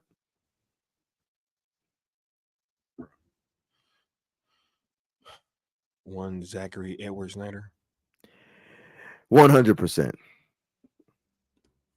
So all the people that want him to go and restore this and restore that, and that's a Warner Brothers thing, right? Even Zach himself said the only way he'd go back over there is if they gave him the Dark Knight Returns. That's what he said, going back over there. As far as be Elseworlds, right? Leon. Yeah, I think that would be DC Black label. Are y'all gonna get mad at that? Because he's gonna be killing in that movie. There's probably not gonna be a DC Black now, bro. Honestly, Oh yeah, shit, darn it. You want to know why? Kind of like how we were gonna get Batfleck back in The Flash 2, but everybody wanted to complain. Oh yeah. Oh, like we were gonna get Henry Cavill back in still too, but everybody wanted to complain about Black Adam. Yeah. It's so fascinating. Shit's crazy. It's so fascinating, bro. Shit's crazy, bro. It's so fascinating, isn't it? Shit's crazy, bro, right? Just somehow, every time that we about to get something, or could get something, show up. Bruh, I would have loved to see a Harvey Dent movie after this. Now, you know what, Sky? I changed my mind. I don't agree with what you're saying. I'm with the nerds now, bro. They should have. This Joker was a treatise upon the character of the Joker. He should have had green hair and a purple suit, and we shouldn't know his name, and he should have. First of all, since when is the Joker a main character? Like that should have been a dead giveaway. Like, I know you Joker fans. I'm gonna tell you this too. All intents and purposes, I'm gonna say this. I'm not a fan of the Joker. I fucking hate the Joker. I'm a Batman fan. I'm supposed to hate the Joker. Batman hates the Joker. Like that's just, I don't know. That just kind of goes in. Why would I like the Joker? What the fuck has he done to be liked? Nerds. Damn y'all nerds. So I'm supposed to like for what? So we take a character who's only here because of Batman. We give him a movie, right? The movie's $1 billion success, but y'all complain that this character that should not have a movie in the first place has a movie, and they did not even tamper with your precious Joker. They didn't. That was Arthur Fleck. He inspired potentially your precious Joker to be the Joker, which in should this be one universe. In this one universe that he planned on never fucking with again. He's not even messing with this. He said after the first one, he wasn't really messing with it. He just wanted to open the door for Elseworlds and by way of DC Black Label. After that, they were like, we need another one, obviously, because made $1 billion. All right, back up the dump truck, dump the money. We'll make another one. And I guarantee you, he was like, I'm done after this. I guarantee you. He was probably like, I still want to do Black Label because there's other projects that I have in mind and other directors I've been talking to. By the way, guys, while you guys are hating on Todd Phillips and Joker, you're hating on one of Zach's homies. You numbskulls. God, you nerds are great, man. Oh man, you guys are just gotta love it. Gotta love it. Yeah. Who do you think he was talking to? Y'all don't think he hollered at Zach? Y'all don't think he hollered at Nolan? Even if they were just to produce. Who are Todd Phillips' friends? You know what I'm saying? Like, I just named a couple. You know who else he's friends with? Denis Villeneuve. You fucking nerds. I'm done. I'm done,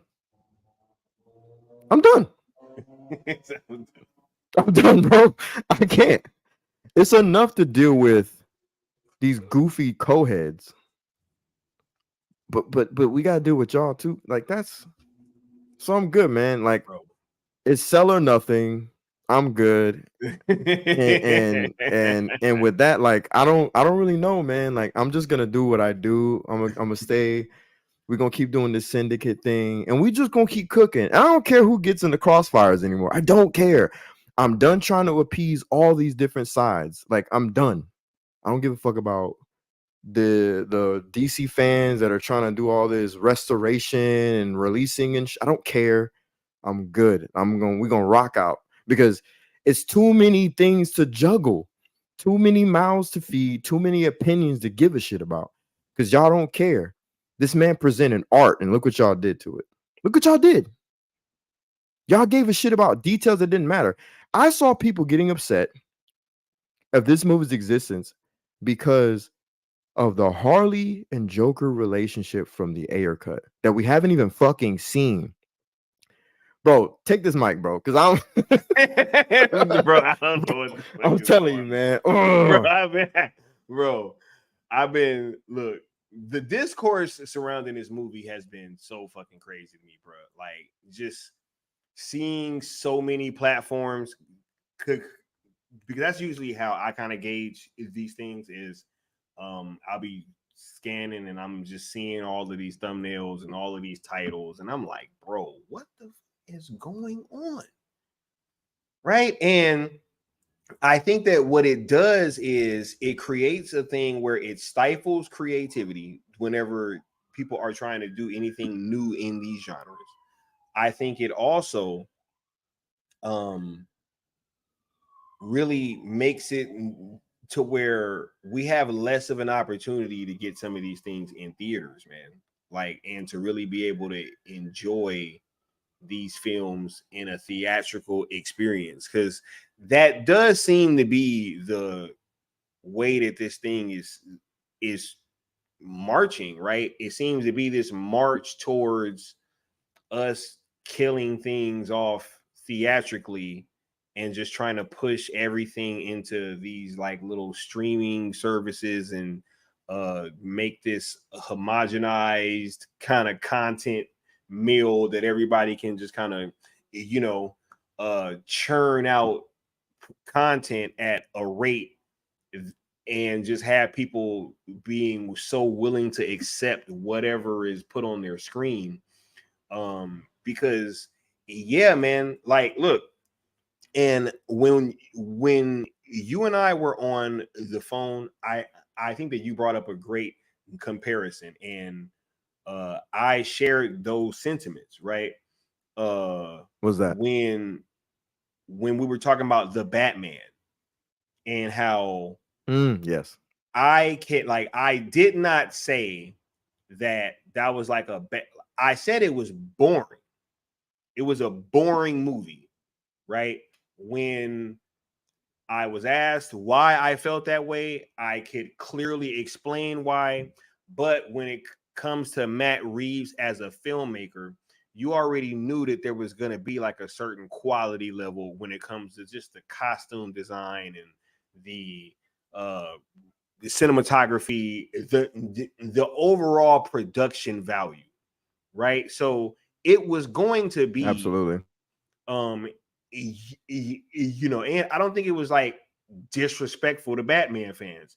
I just thought it was a boring movie, right? So when I'm hearing people try to dissuade people from going to go see this film by saying that it's disrespectful in all these ways when it's not, and it's like, even with the ending, and everybody's like, oh, but it wasn't a real Joker. Okay, that was only part of like so many fucking conversations. Like, yo, go look on YouTube. Y'all think I'm tripping? Like, it's on YouTube, right? Like, yeah, it was never officially that I wasn't was making videos back then, bro. Yeah, like same. Everybody was talking about that. Oh, is this even gonna be the real Joker? I don't know. Is it? Might not be, might be. Oh, it was a conversation, right? And we were supposed to be having conversations coming out of this film, but it's just no, it seems to be, hey, don't go see it to even be able to have those conversations. So yeah, man, I really think it's just dishonest, and just by sheer, you know, because hey, I was at a fan screening, and apparently, right, just few towns over, there was another fan screening where nobody liked the film, but at the one that I was at, you know, got an ovation at the end. So it's like, okay, clearly people are enjoying this movie. Clearly there was some enjoyment to be had, right? So, bro, I'm sorry. Yeah. That's bullshit. Bro, not a soul Not a soul walked out of the freaking viewing that I was at. Bugging, bro. Not a soul, bro. I'm sorry. No. No. That's come on, man. I was having conversations with people that I didn't even know as I was walking out, man. There was a family next to me, and like they I don't know where they were from, but they had like a heavy accent. And they were just talking about how crazy it was, and like nobody was like, "Oh, this sucked." Oh, and groans and all this other night. Come on, man. You know what I say to that? God damn it! You can't make this shit up.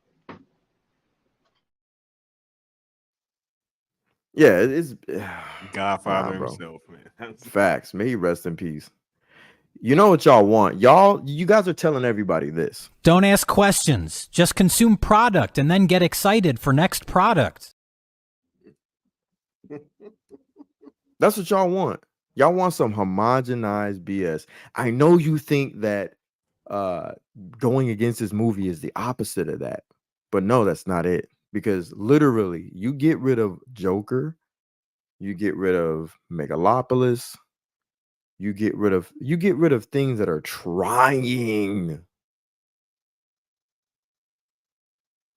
Joker 2 was trying. What do y'all have to look forward to? Let me go back to this comment here. That was a hell of a try too from Todd, man. That was a bro. Oh, wait. Hold up. Before you do that, let me say this, bro. The fact that this man pulled this off like that, yo, is crazy in and of itself. Like nobody and their mama, bro, nobody knew this movie was gonna be a musical when they walked out of that. Yeah. Nobody did. Yeah. Nobody knew it, right? And when you hear it, it's like, what? Like, now, of course, at first I was like, because I when like he announced it. Right? Yeah. I hated it. I was like, no. Because First of all, I hated the fact they were making a sequel. Period. Because I was like, that first one, bro, I was like, nah, don't touch it, bro. Then I heard it was a musical. I was like, oh, come on. What are we doing? And then you know what I said? I said, it's Todd Phillips and the thing made $1 billion. I just used my brain. I said, Todd Phillips gave us that first one. That first one was fire. It literally sits on a mantle at the crib, bro. It's on a mantle next to all the other hit comic book films that are classics, S tier, chef's kiss. Because it's that good. I said, you know what? He gave us that. Under the first one, bro. This is right under the facts, first one, bro. It's gonna be right up there on the mantle, right next to it. I don't care, man. Y'all can kiss my ass, you nerds. I don't care. I don't care, bro. And I'm gonna ask y'all this: if Joker 2 isn't a success after $1 billion first film, do people seriously think that next Superman is gonna do well? That's what y'all are getting next. Y'all are getting CW suit Superman. Good luck with that, you nerds. That's what y'all asking for. You're telling them what you want right now. Because whether you like or think this is the real Joker or the real Harley, really, listen, you're telling Harley Warner was Brothers, so cold, man. Bruh, for real, bruh. Harley was so cold, man. Bruh. Hey, I like her accent was understated because it takes place in Gotham City, New York. That's what it is. Mm-hmm. They place Gotham within New York because like in the comics it's like Gotham City, Gotham. Like Gotham is a state, and it's Gotham City, Gotham, or is it Chicago? It depends on who's writing it. Yeah, but making it New York proper was dope because they were saying like the city versus Arthur, or the city or the state of New York versus Arthur Fleck. I thought that was cool as hell. Yeah, I was like, oh, that's fire. I like that they're making it real because I'm an adult. I'm a grown up, and I like that they're tapping into my childhood geek shit and they're making it mature. Like that's cool. Like I get to pick up an Elseworld in a sense and read it in a sense by going to the theater and watching it.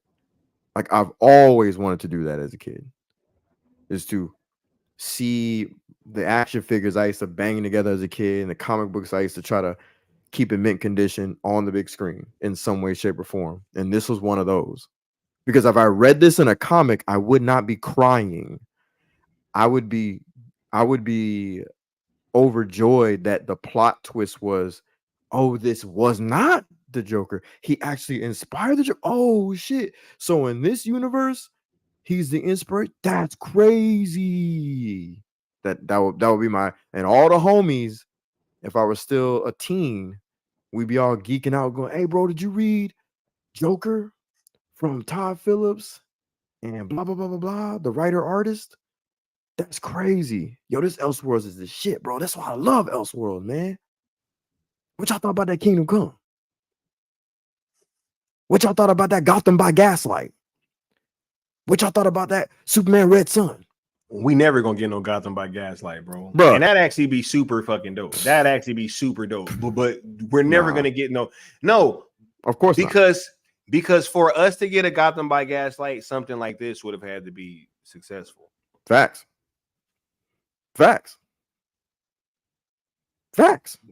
This is not what they want, bro. The nerds want homogenized bullshit. And I'm gonna go back and I'm gonna play this video. Don't again. ask questions. Just consume product and then get excited for next product. That's what y'all want. Y'all want that. Snyder versus Dead over at Warner Brothers. We're trying to get it to sell over at Netflix. This is what they keep telling us, right? Yep. You Snyder, bro. Snyder versus Dead. Haha. Y'all just want this to win. Don't ask questions. Just consume product and then get excited for next product. Yeah, man. That's what y'all want. Let me tap in with the chat real quick. Man. Oh, the homie Josh pulled up. What up, Josh? Hey, chat. Sorry I missed messages. I'm driving home from ACL festival. Okay. Gotta go back to ER in the morning. I'm catching up from the beginning on the commentary for sure, bro. Hey, prayers out to you, brother. Heal up, man. Godspeed for sure, man. For sure. Thank you for stopping by. For sure. Hey, Bishop pointed out a good one. Yeah, you're right, dog. My bad. Hey, my apologies to CW. They actually gave a shit.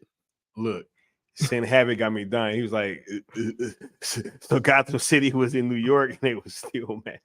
Bro, the city that that bro, Gotham was this inspired couldn't have by. been, bro. This couldn't have What's been the like nickname of New York? Huh? What's the nickname of New York? The Big Apple. Also Gotham. Oh yeah. Gotham, Ain't that something? Yeah. But look, I'm just saying that should have been more of an example of like why this was Elseworlds, bro. Facts. They ain't never like in the main continuity in no damn Batman movie had it in New York. You know what I'm saying? Not a one, bro. We don't even know what the state is. We just know it's Gotham City. Yeah, right. And in Zach's, it was across the pond from Metropolis. Like that's all we really knew. And we bought it. Yep. Hey, but guess what James Gunn did? James Gunn said, "Gotcha, bitch."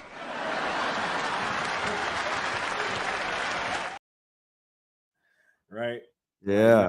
I'm about to put this animated intro that's going to give you a visual representation of what you about to discover throughout the movie. Just in case you didn't know. Yeah. Right? Well, man, it's all good. It's all good. Man, what? Oh, you know what? Before we give our final thoughts, we never even rated the John, man. I'm gonna go first. Or did we rate it? I don't know. Did we? Joker 2? No. Yeah. All right. Let me go ahead, man. So, I mean, cat's out of the bag. I mean, obviously, I'm gonna say stay home, right? No, I'm just kidding. No, go show no streets or stream. Y'all motherfuckers better go see this. I'm cussing a lot. I'm mad. Y'all better go see this.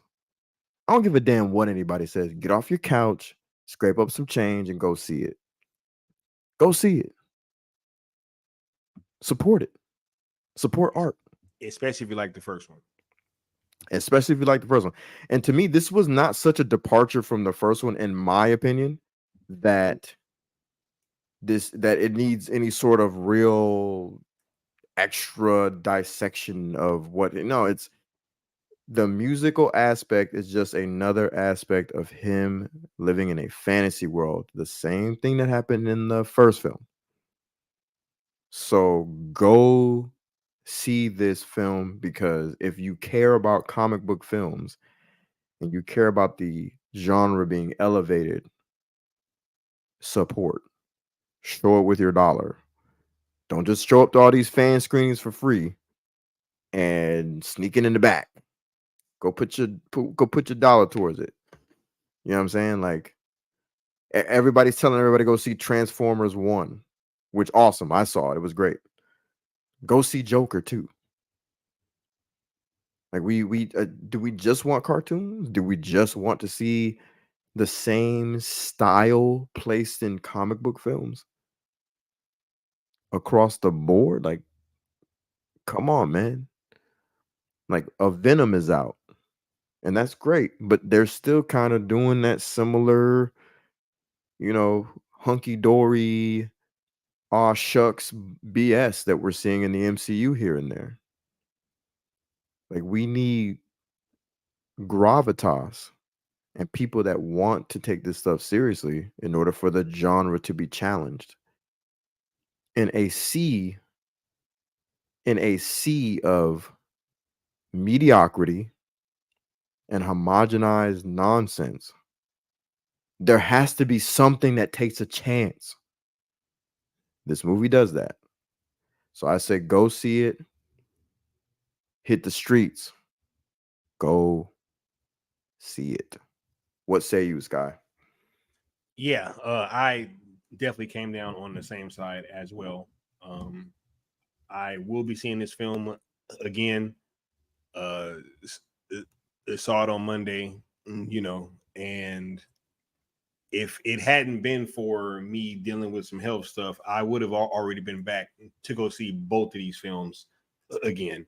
But yeah, when it came to Joker 2, especially, this was the one. And look, if you guys are hearing passion in our voices tonight, it's for a reason, right? Like, having this back-to-back experience of seeing both of these films that are trying to do something different and aren't perfect films, right? Joker 2 is much closer to being perfect outside of that goddamn intro. I'm sorry. Facts. But anyway, these films aren't perfect, but yet they're both trying something. And to see both of these films get the treatment that they have by like the online media and stuff, it really did something, especially to me. It really had me questioning whether or not I can even continue to have these types of conversations about these types of films, right? Because it feels like there's such an onslaught, and you see it, right? Like, because now that I'm on the other side of this, and I kind of have a better view of what's going on, with me seeing that and knowing what's going on, it's like, yo, like, are we even going to be able to have conversations about cinema? Are we even going to be able to get this type of shit? Right? Like, is it even worth it to continue having discussions? But luckily, later in the week, I did have a discussion which restored my faith, right? So it's like, yo, I'm not telling anybody to try to like something that they didn't like, but the discourse is important about why you didn't like it. and trying to drive narratives to go see, to like kill these movies, because it's like I see what the end goal. I mean, like, yo, if we're gonna live in a world where the online narrative can just kill all the box office projects for like any said movie just because, like, where do you think that road leads? Mm-hmm. Right, like, where are we going to end up if, hey, at the press of a button, a film can just be canceled? You know what I'm saying? Like, when it comes out, pretty much. And it's just, you know, a very troublesome thought for me. But yeah, go watch this movie, yo. I told the homies to go see it. Everybody that I've told to go see it, that went, they have liked it. So it ain't even like it's just me. Hey, the cinema guy. You know, these are real people in real life that got other stuff going on and just want to go see a dope movie and was fans of the first.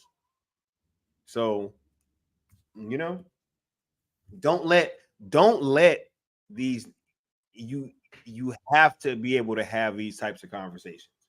The conversation is so important. And yes, just having this experience, it was really wild. Welcome back, Doolies. I ain't even gonna front. Like, I had to talk with the homie Leon, and yeah, we had to kind of talk it out because I was bugging. Man.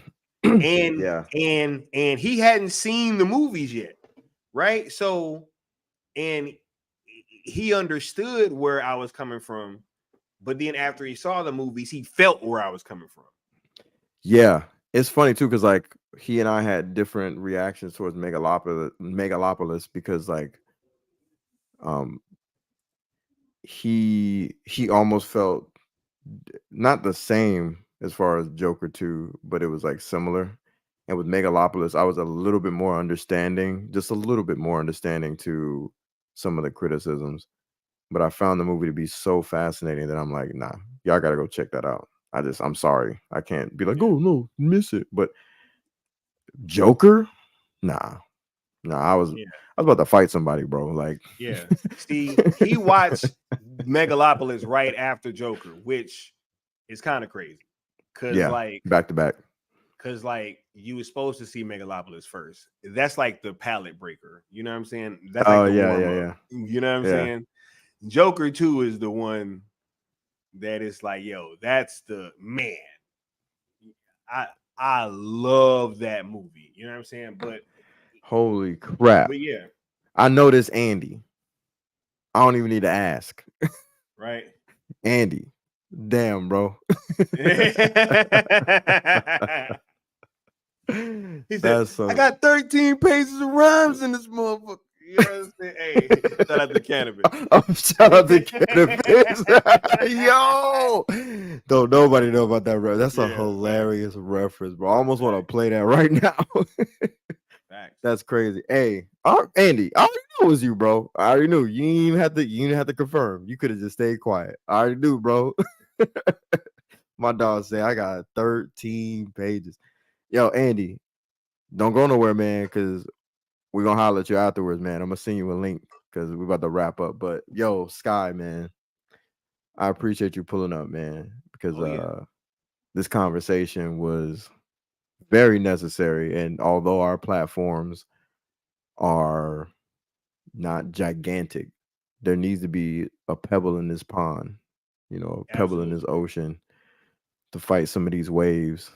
And, you know, hopefully others can throw their pebbles in too, man, because we need some ripples. Because at the end of the day, this was a fascinating study of people, like experiencing these films, and particularly Joker 2, Joker Folie. This is a study of people and just the reactions of what is a priority when it comes to cinema. for people nowadays. That's what I took from this experience. The conversation that people would like to have. Is it a conversation about challenging the genre?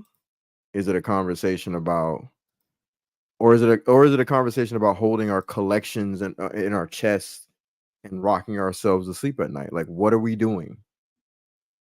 And I'm trying to stop sounding facetious, but I can't help it because I'm just over it. I'm over pretending like there's merit to these nerdy ass conversations. It just isn't. I've never really been a part of these conversations. Even when I was a kid, like to an extent, I was just like, all right, man, this is comics. Like, we got to get a grip. You know, I don't claim to be some huge literature lover, but I do read. I especially love reading articles. I don't claim to be some insane cinephile who, has to know all the movies and French ones that are made in the 1930s. But I do love a good movie. And I even love bad movies. There's something to be said about movies and just watching them and just getting something from them. And people who put passion behind their art. I love it, man. And I don't want anybody to get this confused. I'm not saying these are bad movies. I don't think these are bad movies. I could see people saying Megalopolis is a bad movie. Sure, totally could. I can accept that even. Joker 2, I won't accept being considered a bad movie. I just won't. It's not.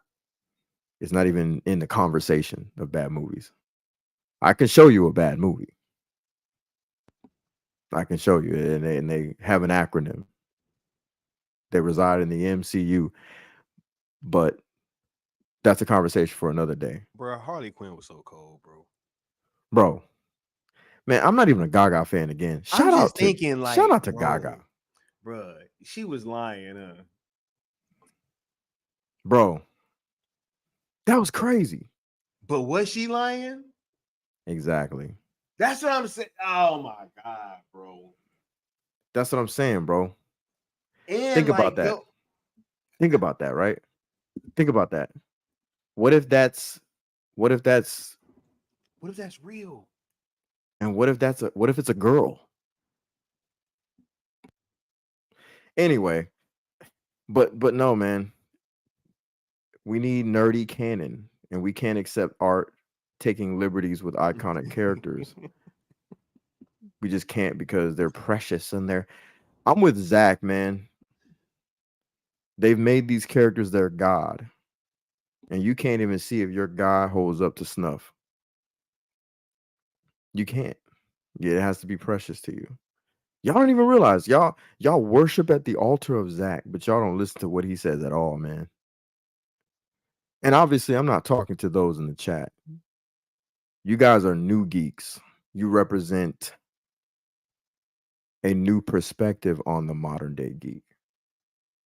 You're not the layman. You're not the little nerd who can't take their precious toys being taken away.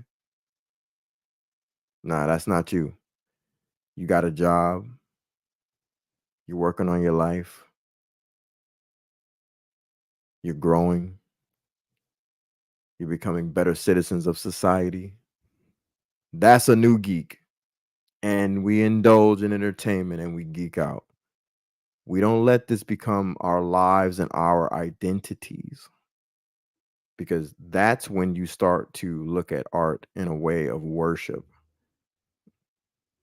You know, it can't be challenged, because I can't stand to see the thing I worship be tainted, quote unquote. Nah, it's not that. It's just a movie, and I want to see what it's bringing to the table.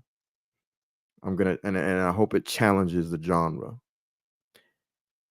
I don't know where I was going with all that, but I just had to get all that off my chest. Sky, what are your final thoughts, man?